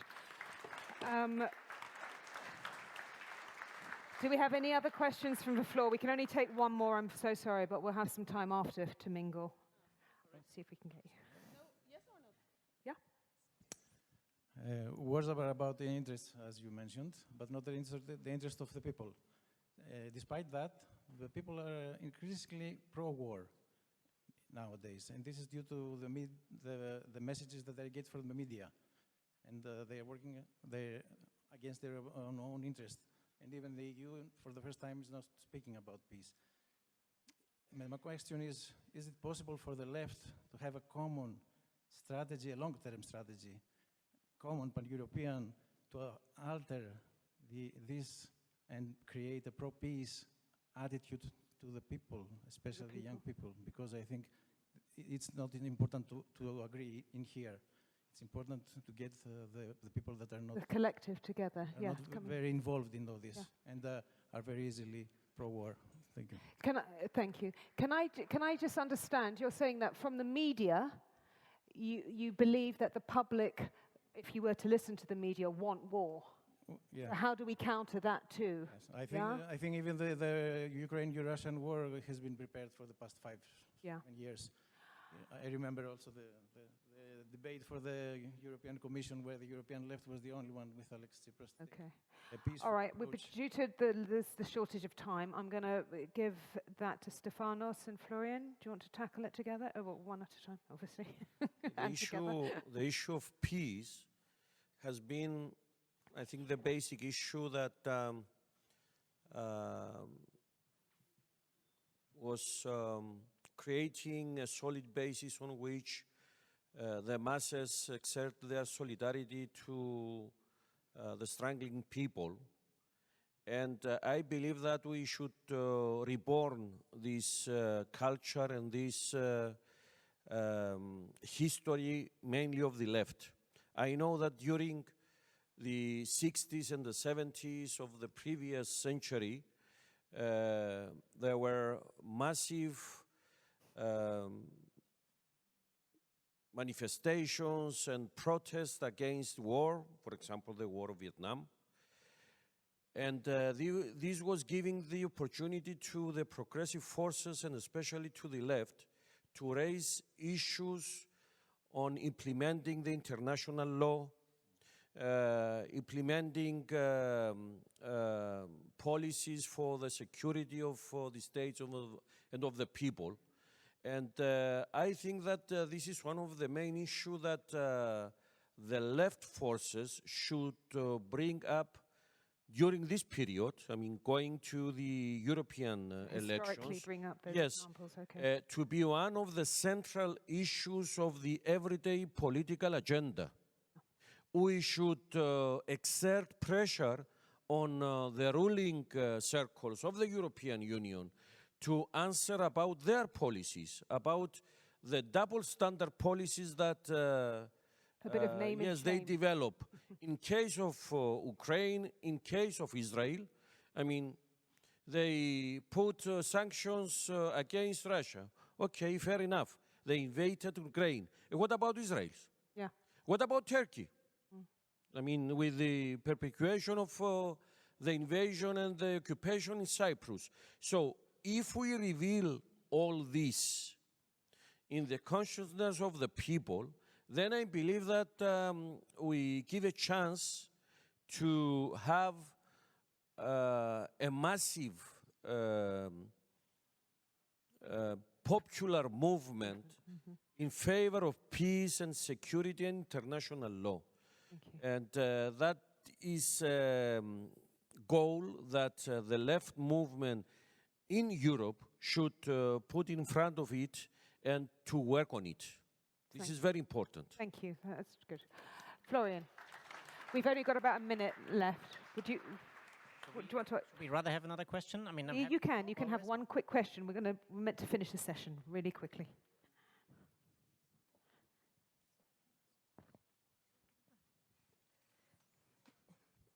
Just regarding the question about the mainstream media, so I just want to say, to point what happened in UK. So there are march everywhere at the moment, in London, in the north, in the south, and I can tell you that more than 70% of the population are in favor of ceasefire. They shouting, they screaming for a ceasefire. What the politicians doing, what the establishment and the mainstream media is just doing the narrative that they want to keep sending arms to Israel. This is wrong, and this is a fake news. So we had to, as Alison mentioned, we had to use our social media. We had to invest in independent media. Otherwise, we are going to carry on with the same narratives that they are full of lies. So the young people, they are really good on social media, and I think we need to start to find a new platform for independent media. Yes. Okay. Thank you. Florian, would you like to close the session for us as we abolish nuclear weapons? Maybe I can just end with what I started with, a quick show of hands, which maybe ties in well with what you just said. Who of you is on TikTok? Okay, not terribly many. can tell you who is there, right? The right is on TikTok, and they are having a huge blast in getting their message out. So, of course, we need to create independent media and invest in structures and so on. But maybe there's something all of us can do ourselves and just talk about what we are concerned with, and that often starts more of a movement than a long 10-year strategy plan. Well, that's perfect. Thank you, because that leads straight in. Thank you very, very, very much. I was going to say after the session, but seeing as we're talking about it, one moment, seeing as we're talking about it, please share. Let's create a community. Use your Twitter, use your Instagram, use the hashtag handle, and let's continue these conversations from the questions that we're receiving from the audience. I'd like to thank very much all our session 2 speakers. Thank you very much, Jeremy. Thank you very much, Stefano. Thank you, Florian. And thank you so much, Maha.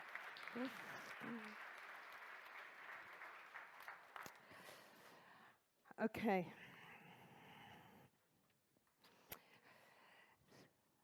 Right, I've already advertised that you please follow us on YouTube. We're going to upload the videos from this conference, and we'd like to create a platform which allows for open discussion of the issues that we're raising today.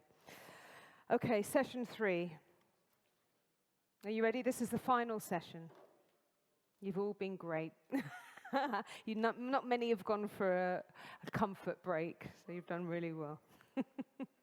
Okay, session 3. A socially just climate and energy transition. The disastrous impacts of climate change are evident, yet policies from the Dubai COP28 summit fall short in addressing them. Loading consumers with green taxes while protecting big polluters is unjust. We all know this. Public investments in affordable alternatives and climate protection are needed and must be funded by the major polluters such as the fossil fuel industries. It would be wonderful to spend some of this money on the social funds and the social needs that we have. Please welcome, for this final session to the platform, Tia Yag. Have we got Tia here with? Yeah. Oh, you're here. Wonderful. I knew she was coming a bit late. I got a bit worried. Tia, we're going to welcome Jeremy. We're welcoming back Jeremy Corbyn. You can't get you off of here. And I would like to welcome Senator Lynn Boylan, who is a leading voice in Irish politics and who serves as a Sinn Féin spokesman on climate justice. Please, welcome to the stand, Lynn.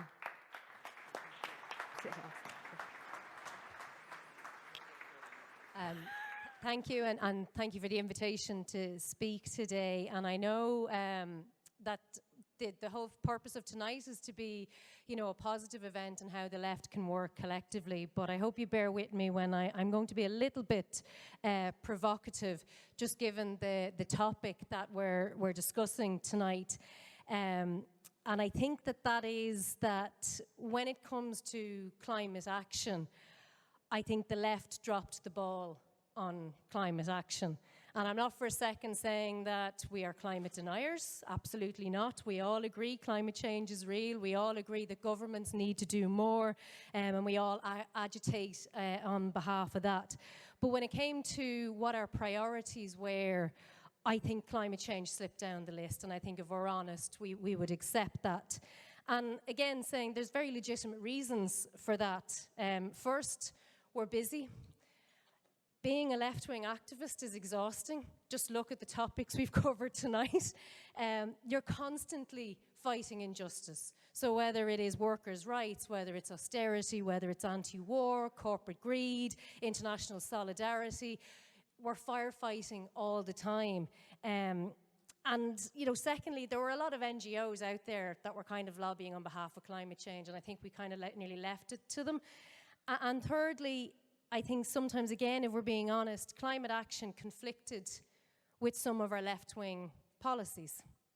So if we look, many of us did champion, and maybe rightly so, leaders that took back control of their natural resources, whether that was oil and gas, and used that revenue to lift their populations out of poverty.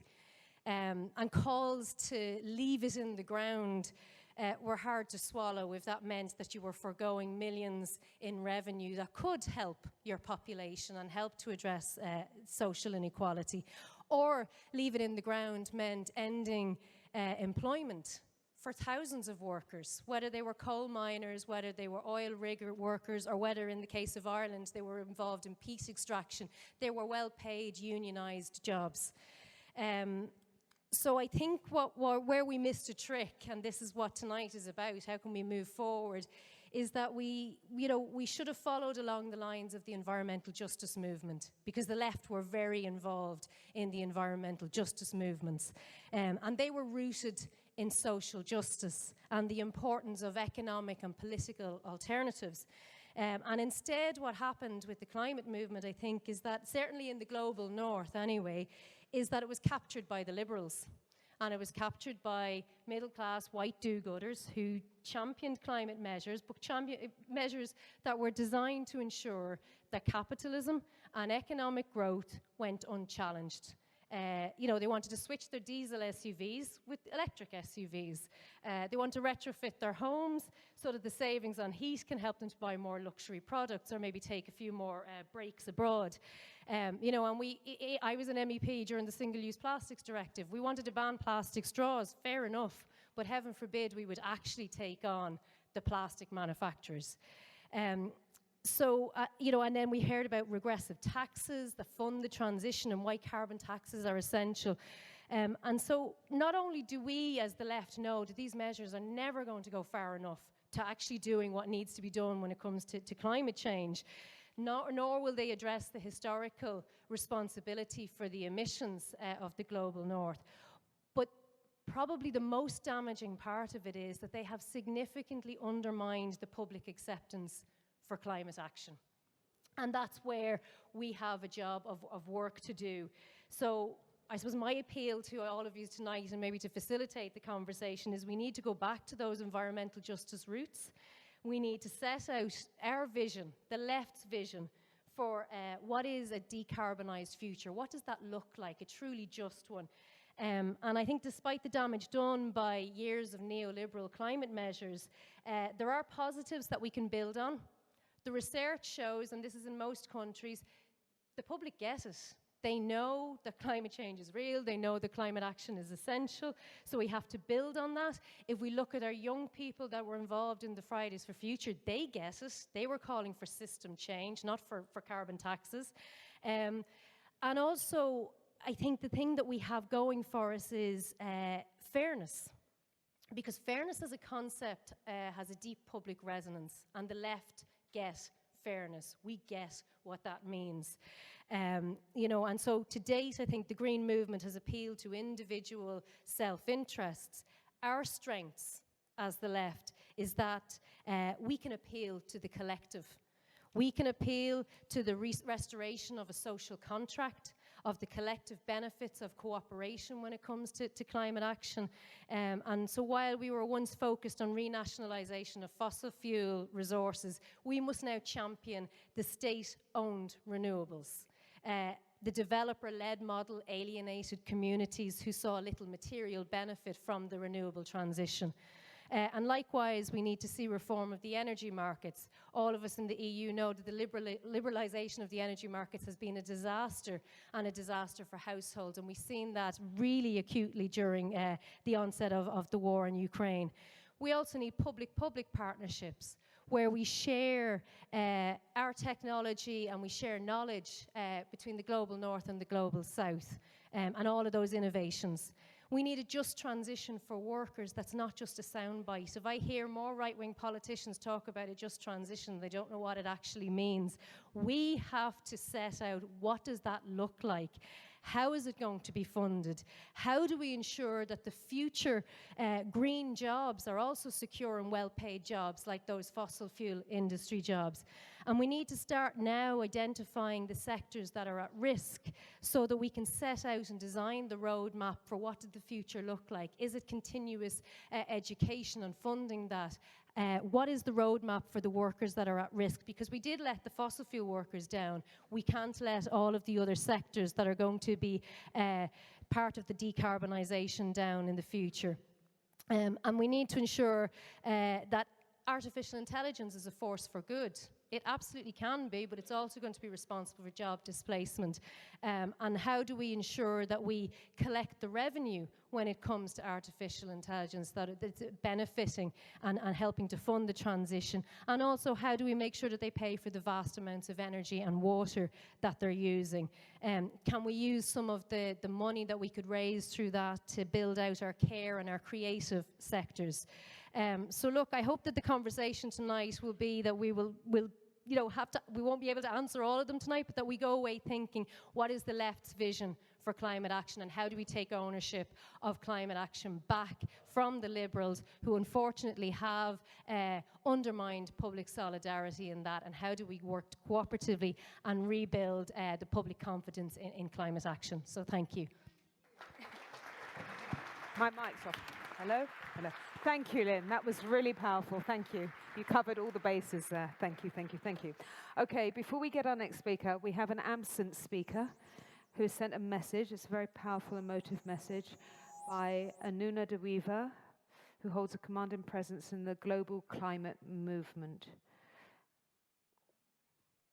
I know it's important that we tell a positive or hopeful story about the future that we're trying to create, but that doesn't mean we should be falsely optimistic about the current reality that we are in. It has become profoundly clear that the climate crisis is about something much more fundamental than just climate. No matter how many promises and ambitions we've heard, temperatures and emissions are rising. The deadly threshold of 1.5 degrees, once described as an absolute limit, is now just a number on the way to 2 or 3 degrees with current climate policy. As a climate activist who's been organizing and protesting for the past 5 years, I'm not naive anymore. I used to think climate was the first chapter of a book in which we got to rewrite the future of the world. Now I understand that climate is the last chapter of a system that has been living off of the exploitation of humans and the planet for centuries. Genocide, Western imperialism, capitalism, and white supremacy are at the root of the climate crisis. This translates into an economy addicted to growth for a small elite at the expense of the vast majority of humanity. If we want to think ahead to a carbon neutral world, we first need to look behind us. What are the foundations that we built on? Colonialism. It dictates the European economy, political institutions, corporate production chains, trade agreements, and geopolitical structures that are accumulating our wealth. European wealth that is now supposedly creating a green Europe through the European Green Deal. While in reality, we export large portions of waste and emissions to other countries, creating sacrifice zones of entire regions that are completely devastated. I know these words may sound radical or controversial to some, but that's because we don't collectively name it enough. And that can change when more and more people use these spaces to tell the deeper truth about the system that we are trapped in. What we need is not simply more climate ambition.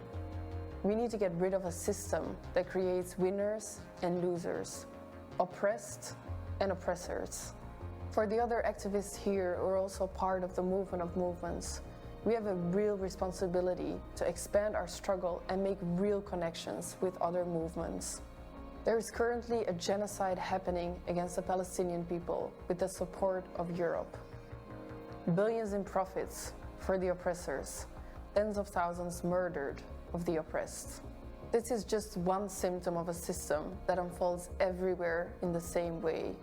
Talk about it, fight against it, and let's collectively make sure that we don't remain stuck in a one-sided story about climate and emissions. Thank you.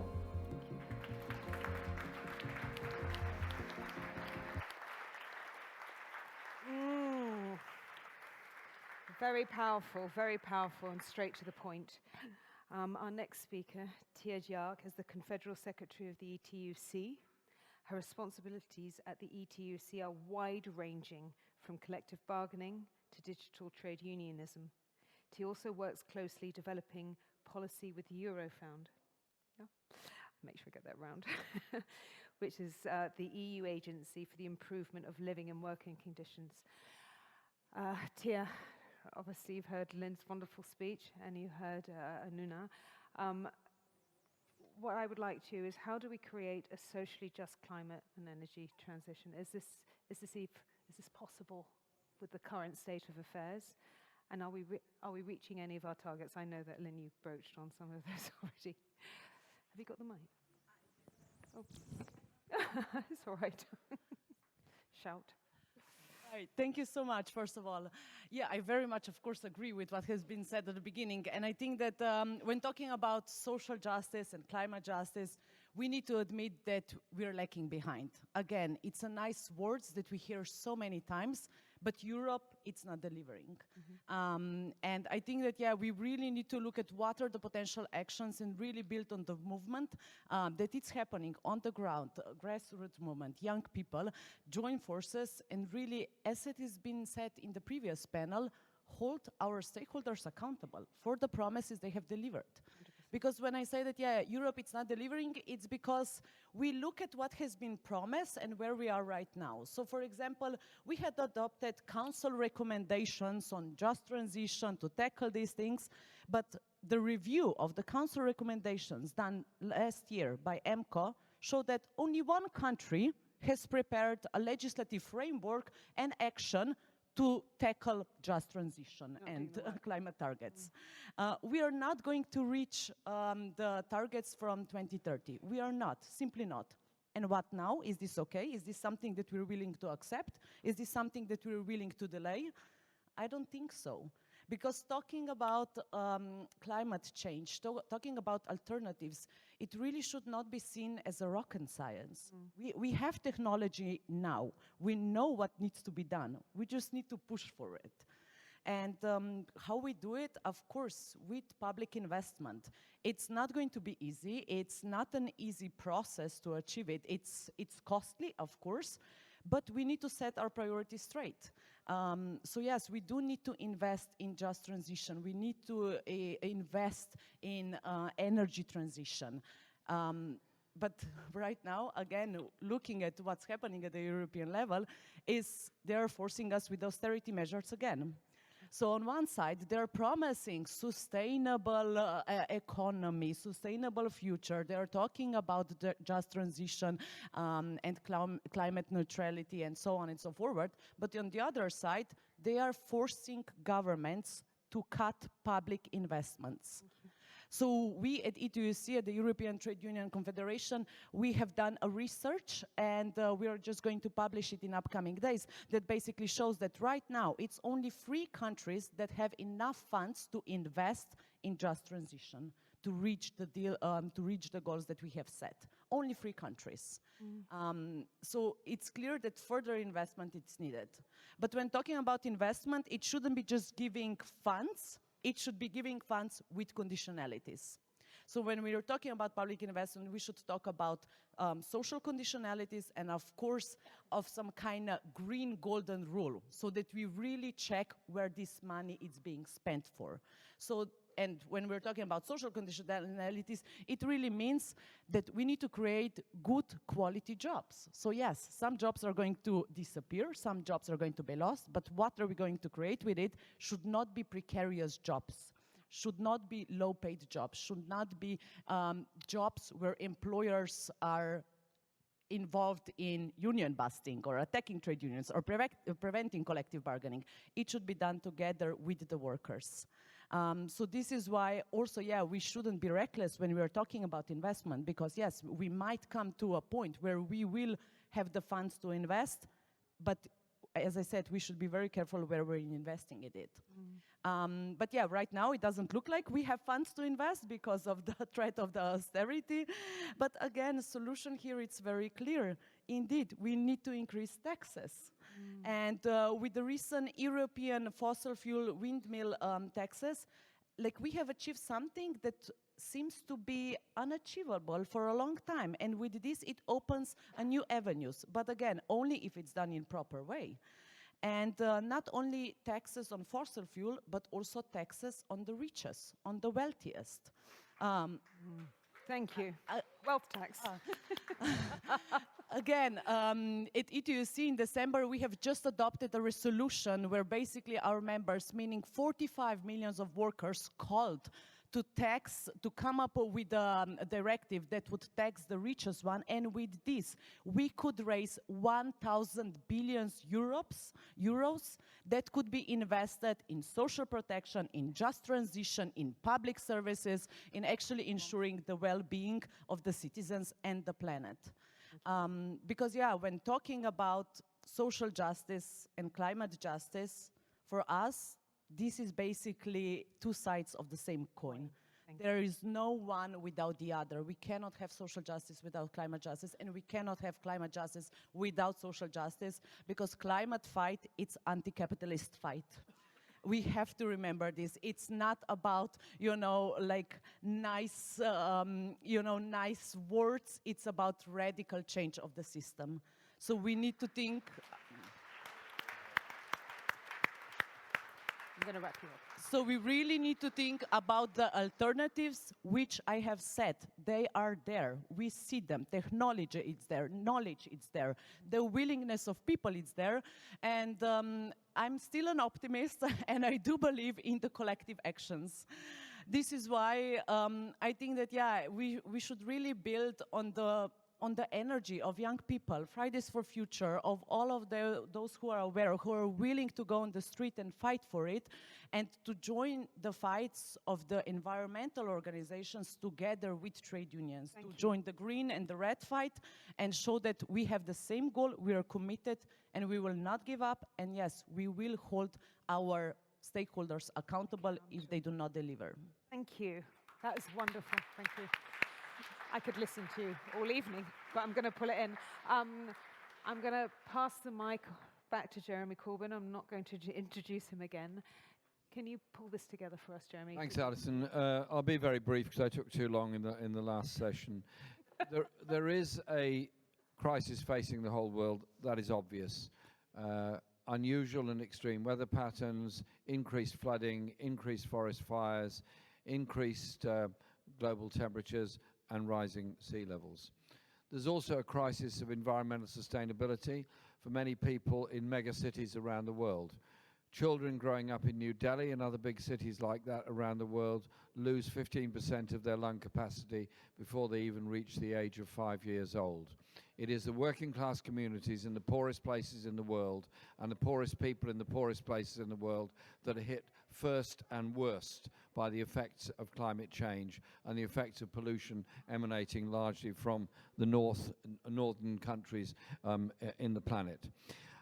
Secondly is the loss of biodiversity, which doesn't just mean the extinction of large numbers of animal and plant species very rapidly.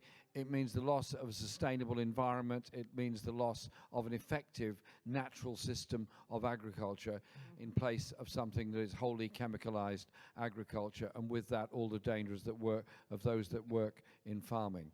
I've been to a number of the COP conferences, and at the end of them I just felt like I was drowning in greenwash, and I listened very carefully to all the advertisements and discovered that BP was no longer British Petroleum, but was actually something that was totally dedicated to sustainability and the survival of the planet, and they printed everything in green to prove how green they were, and we all felt better as a result of it.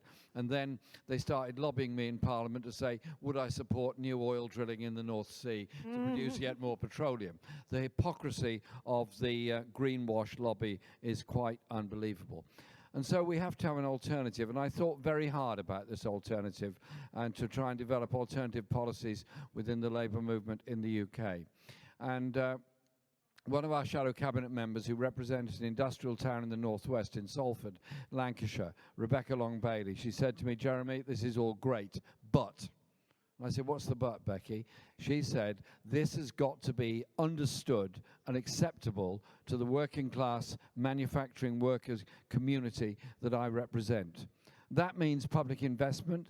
That means public investment in system change. It means public intervention in job protection, in polluting industries, while you convert them to something that is non-polluting and sustainable.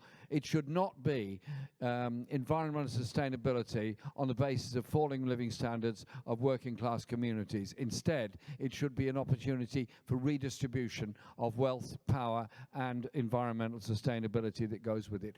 Don't blame the workers that work in polluting industries. Blame a system that promotes polluting industries and do something to change it. We've suffered, I'll finish on this point. We suffered when Margaret Thatcher and her disgusting cronies privatized all the public services in Britain. We had a publicly owned water system in Britain.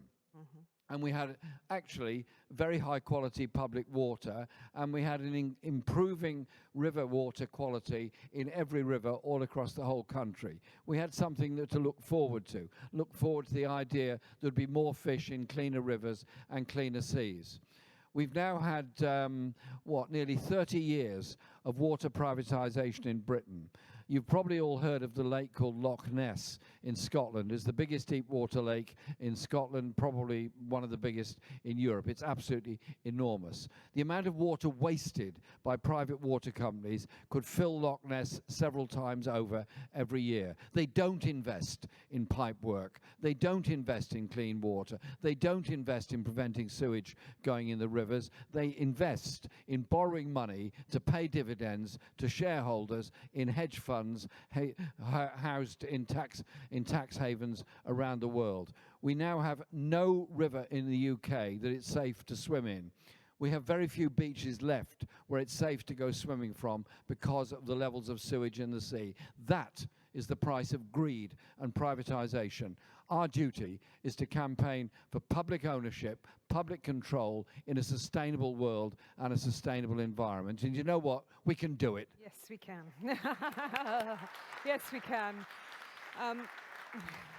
Thank you, Jeremy. I don't know which microphone I'm looking. Before I pass the mic onto the floor, Lynn, would you like to respond to any of the video messages or? No? You can if I give you the mic.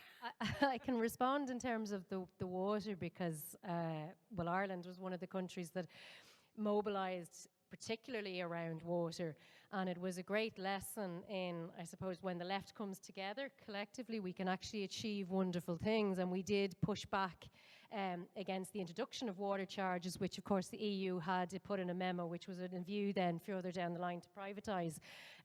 Unfortunately though, and this is the lesson again that we need to learn from that, is that then fell away. So we won the battle and we kind of packed up and went home, and we didn't learn from the lesson of building that momentum of sort of, not in a patronising way saying educating the public, but what was really interesting about the Right to Water campaign in Ireland was people just started to join the dots, and that's what we're talking about with climate change as well. It's once you start talking and having those conversations and collectively bringing people with you, people start going, but you know, that's not fair, and that's not fair, and then they join the dots and realise that actually it's system change that we need, and I think that's how we'll achieve success in climate action, is if we learn from those successful mobilisations. Thank you. And bring people with us. No, sorry. Thank you very much. Yeah, I'll take that from you. No, thank you. That is a very poignant point, because I think we're seeing that. I think we're seeing that in the wars. I think we're seeing that in austerity policies, and now we can see it in the climate. Can we have any questions from the floor? I've got 2 pre-selected questions on the screen, if you'd like to choose that, depending on what your English is like. Anybody? Yeah? Ooh, you want to go first? There you go. Please, be my guest. Okay, I'm Inga Johansen from Denmark, Red Green Alliance in Denmark. I'm very happy that we are all going to expose the European Green Deal as green capitalism. I think it's very important, as we do have an election campaign, that we do come forward with this message. Another thing which has not been talked about very much is that war and militarization is really harming climate change. I mean, this is one of the worst factors, and we have not been talking very much about it this evening. And I really think we have to think about it and what is going to happen with our climate. What is going to happen with all this rearmament, all these wars that are going to spread and so on. I think this is really serious. I'm going to take it over from you. I totally hear what you're saying. It's a huge footprint. It's a huge footprint that the wars are leaving. And you're right, when we're talking about connecting the dots, not many people have been exposed. Who would like to take on? Yeah. On the first question that's on the screen, how do we ensure all segments of society benefit? That's absolutely true.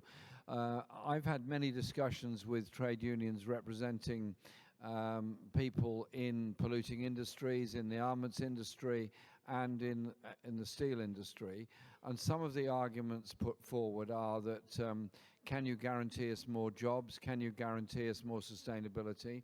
And some of our unions have produced excellent documents to show that you can actually create a large number of jobs through energy sustainability, through the manufacture and maintenance of solar and wind systems, through investment in all kinds of technology to develop electricity from wave power and other things. And that is already happening all across Europe. We have to make sure that that's something that goes on much faster.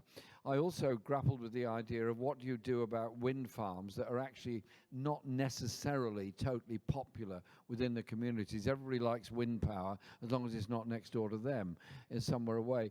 And we came up with the idea that every coastal community that has an offshore wind farm should benefit with 10% of all the income from the wind farm should go into social projects along the coastal communities that are often very poor and very forgotten communities. So there's immediate obvious benefit to the local community of that kind of thing. And I think that's what we have to do. The other point you've raised, and a very good one, is that the measurement of climate change causes often leaves out the role of the military and leaves out the role of military conflict, which is absolutely massive, not just in its carbon emissions, but in its damage to the natural world and the environment, loss of biodiversity, and also all the resources that are taken up in the manufacture of these weapons that are themselves polluting and dangerous to the environment. So it is about sustainability, it is about production for need rather than profit. And once you win people over to an environmental argument, you win them over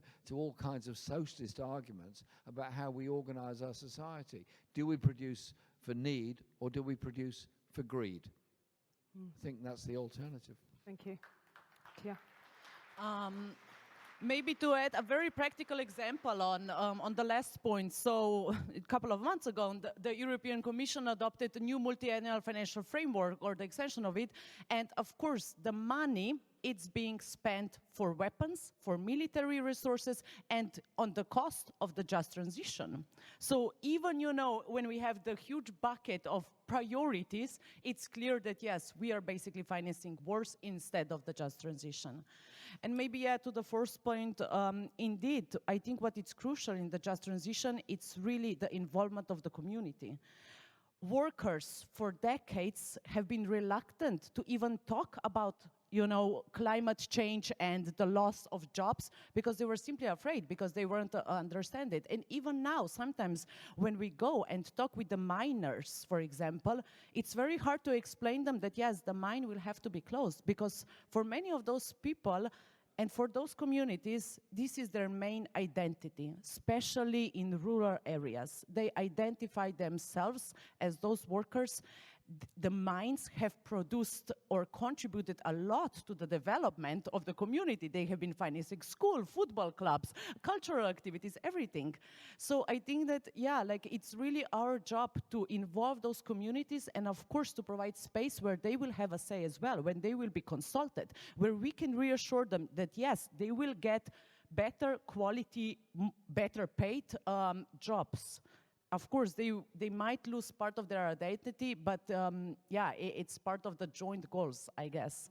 And yeah, this is why we're also calling for a just transition directive, where we would actually ensure that just transition, it's a systematic approach for all of those communities where it needs to happen, and where we can ensure that all of the stakeholders are involved in those processes.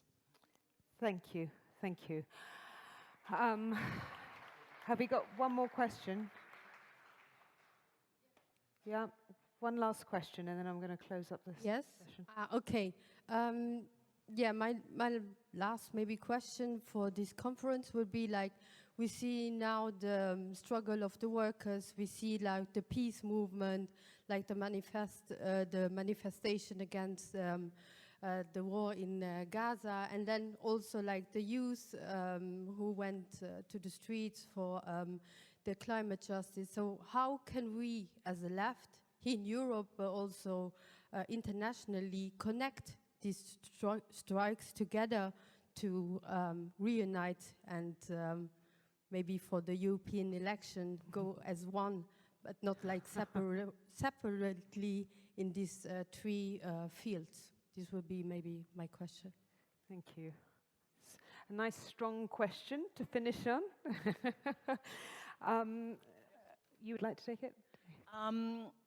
So I just moved to Brussels last year, and this year, of course, I joined the demonstrations for 8th of March here in Brussels. So it was my first time joining the demonstrations here in Brussels, and as soon as I got there, I saw all of those young women on the street with amazing posters that were not only addressing gender issues, gender rights, women perspective, but they were talking about Gaza, they were talking about Palestine, they were talking about peace, they were talking about climate justice, they were talking about anti-racism, they were talking about every possible policy, that it's progressive, that it's left policy. And I was surprised to see this because, yeah, like in Slovenia, I'm not sure we are there yet, but I think this is an excellent example connecting those dots and showing that anti-capitalist, feminist fight, it's basically the fight that should address also climate change, that should address peace and basically anti-racism and all of the progressive ideas. So I think that it is possible, and indeed the European elections are a good opportunity for us to do so. Not only opportunity, but also a threat, because I'm afraid what's going to happen if we don't do it. So it's really about time for us to work together and be even more loud. Thank you. Thank you, Tia. I wanted to take off my T-shirt again, but I have to do it carefully, because this time, if you don't read English, it says peace and justice, okay? Peace and justice. Because what you've all broached on is that, oh, you want to do it again? I got this from a designer called Catherine Hamnett, okay? She designs T-shirts for the women fighting for all our rights and peace. The fact is, this war not only kills people, it kills the environment. We have had some amazing speakers. Would any of you like to have a final word before I close? Very quick. Just to say, following Alison's free advertisement for the Peace and Justice Project, we've put together 5 simple points as a way of uniting people on the broadest of the left possible in the UK. 1, decent wages and a pay rise, at least at the level of inflation for all. Secondly, a Green New Deal dependent on public ownership of water and other energy producing and energy industries as well. Thirdly, affordable housing, control of the private rented sector, building of social housing. Fourthly, taxation to pay for public services such as health and education. And lastly, moving into foreign and international and peace policy, start by recognizing refugees are human beings, not enemies, and move on there to oppose the wars all around the world. And we're promoting all this at a conference next Saturday in London. It'll be online as well as a physical conference. If you want to join it online, you're very, very welcome. And just go onto our website. There's leaflets outside advertising it. Thank you. Okay, let's build our team and support each other and all the different initiatives that they've taken. Thank you very much I'd like to thank our speakers from session 3. Lynn Boylan. Yes, it is. Tia Jock. Big hand of applause. Thank you. And Jeremy Corbyn. Thank you. Thank you, Lynn. Oh, no, you can stay if you like. You can stay. You're amazing. Thank you. Thank you, thank you. Okay. Finally, please welcome to the platform the President of the European Left, a seasoned politician, a man I have huge respect for, and I've had the pleasure of working with a few times in order to promote the collaboration, the unity of true democracy. Walter Bayer. You have one. Dear comrades and friends, when we started preparing this event, we asked ourselves, what is the purpose of it? I mean, it's not an electoral event. It's meant to bring together people, regardless of if they are part of a party, belong to a party, and parties, regardless of if they belong to the European Left Party or to the left group in the European Parliament or not. Actually, the purpose of this event is to give a signal of willingness for dialogue and for cooperation among the left in Europe.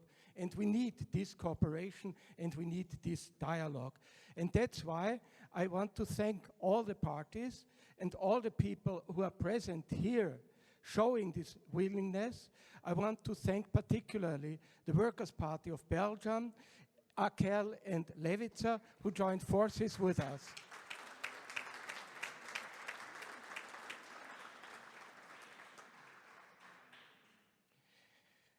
This event is not about ideology. This is not even about us. This event is about the people and demands of the people. We want to support collective actions for decent pay of the people, for affordable housing, for public services which are universally accessible for everybody who is in need, for the elderly, for the young, for the kids, for public education, for public health, for public care. And if I listened carefully, which was said here at the panels, there is so much agreement amongst us. So let's join forces to achieve all these necessary things which are needed for creating decent life for the people in Europe and in the world in general.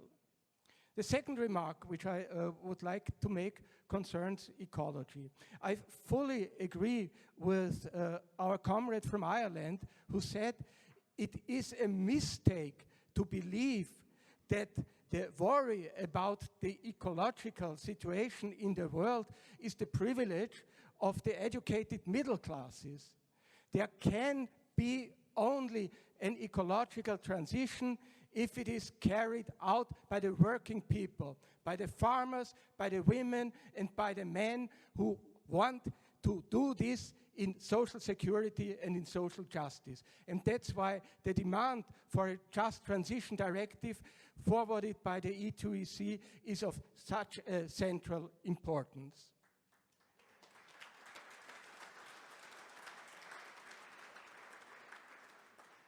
Third, there will not be an ecological transition, there will not be social equality unless it is a feminist revolution.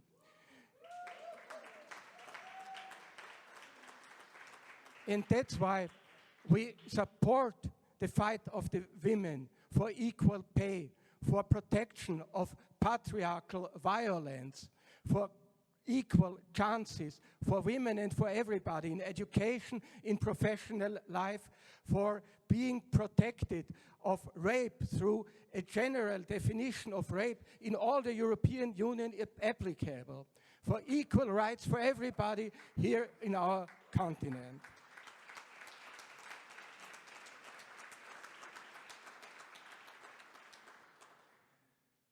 And finally, everything we imagine and everything we dream remains hypothetical unless we can maintain peace in Europe and in the world. And that's why we demand, after 500,000 deaths in the Ukraine, stop this war now. Ceasefire, negotiations, withdrawal of the Russian troops. We demand from the European Union, from Ursula von der Leyen, instead of saying we will support this war, however long it may last, take political and diplomatic initiatives to help to come about with a political and a diplomatic solution of this war. And at the same way, we say, stop the genocide in Gaza, free Palestine, Palestinian lives, Israeli lives matter, and they matter equally. And we demand from the European Union to recognize the Palestinian people's rights of a self-determined, self-governed state which is viable and which is secure. And again, the European Union must stop the double standards and the hypocrisy. On the one day, saying we want that Israel stops the killing, but at the same time continues supplying weapons for that this killing can go on.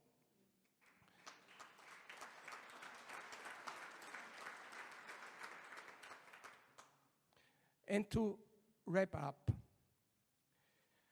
there is the serious threat of the rise of the far right. In 1/3 of the member states of the European Union, far-right parties are the strongest parties according to the polls. The European left, in the broadest sense, has the duty to be available for broad alliances with the trade unions, with the social movements, with everybody available to block the way of the far right to power. But in order to be credible, to be effective, the left in Europe must be united.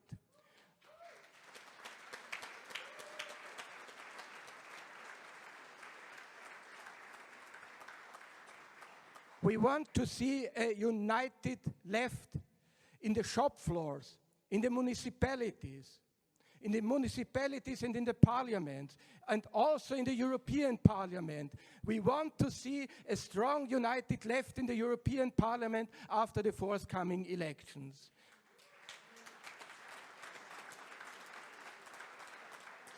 And we want everybody to assume his and her responsibility to make this happen. Comrades and friends, this is the moment in which the left must unite. United, we can make a peaceful, a solidaristic Europe. United, we can win a just transition. United, we can win, and united, we will win. Thank you very much.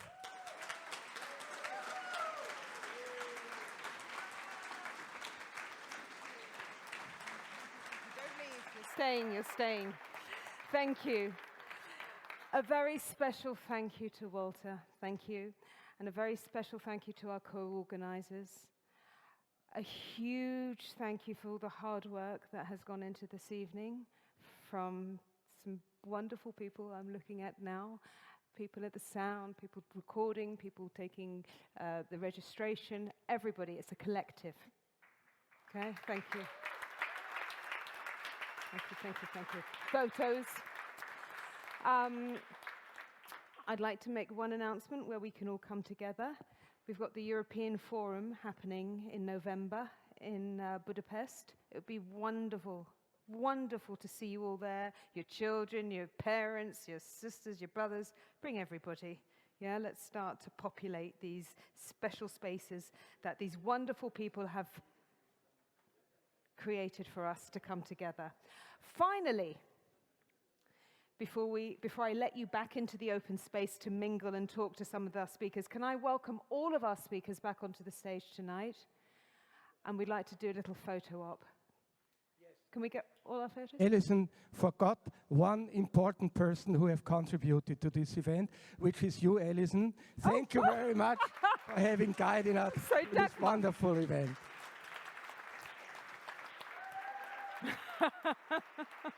Thank you. It's a pleasure. Please, speakers, come up to the stage. We'd like to take a photo. We have a photographer. Where do you want us? The lady in the green top is the master of ceremonies here. You have to come forward, I think, then.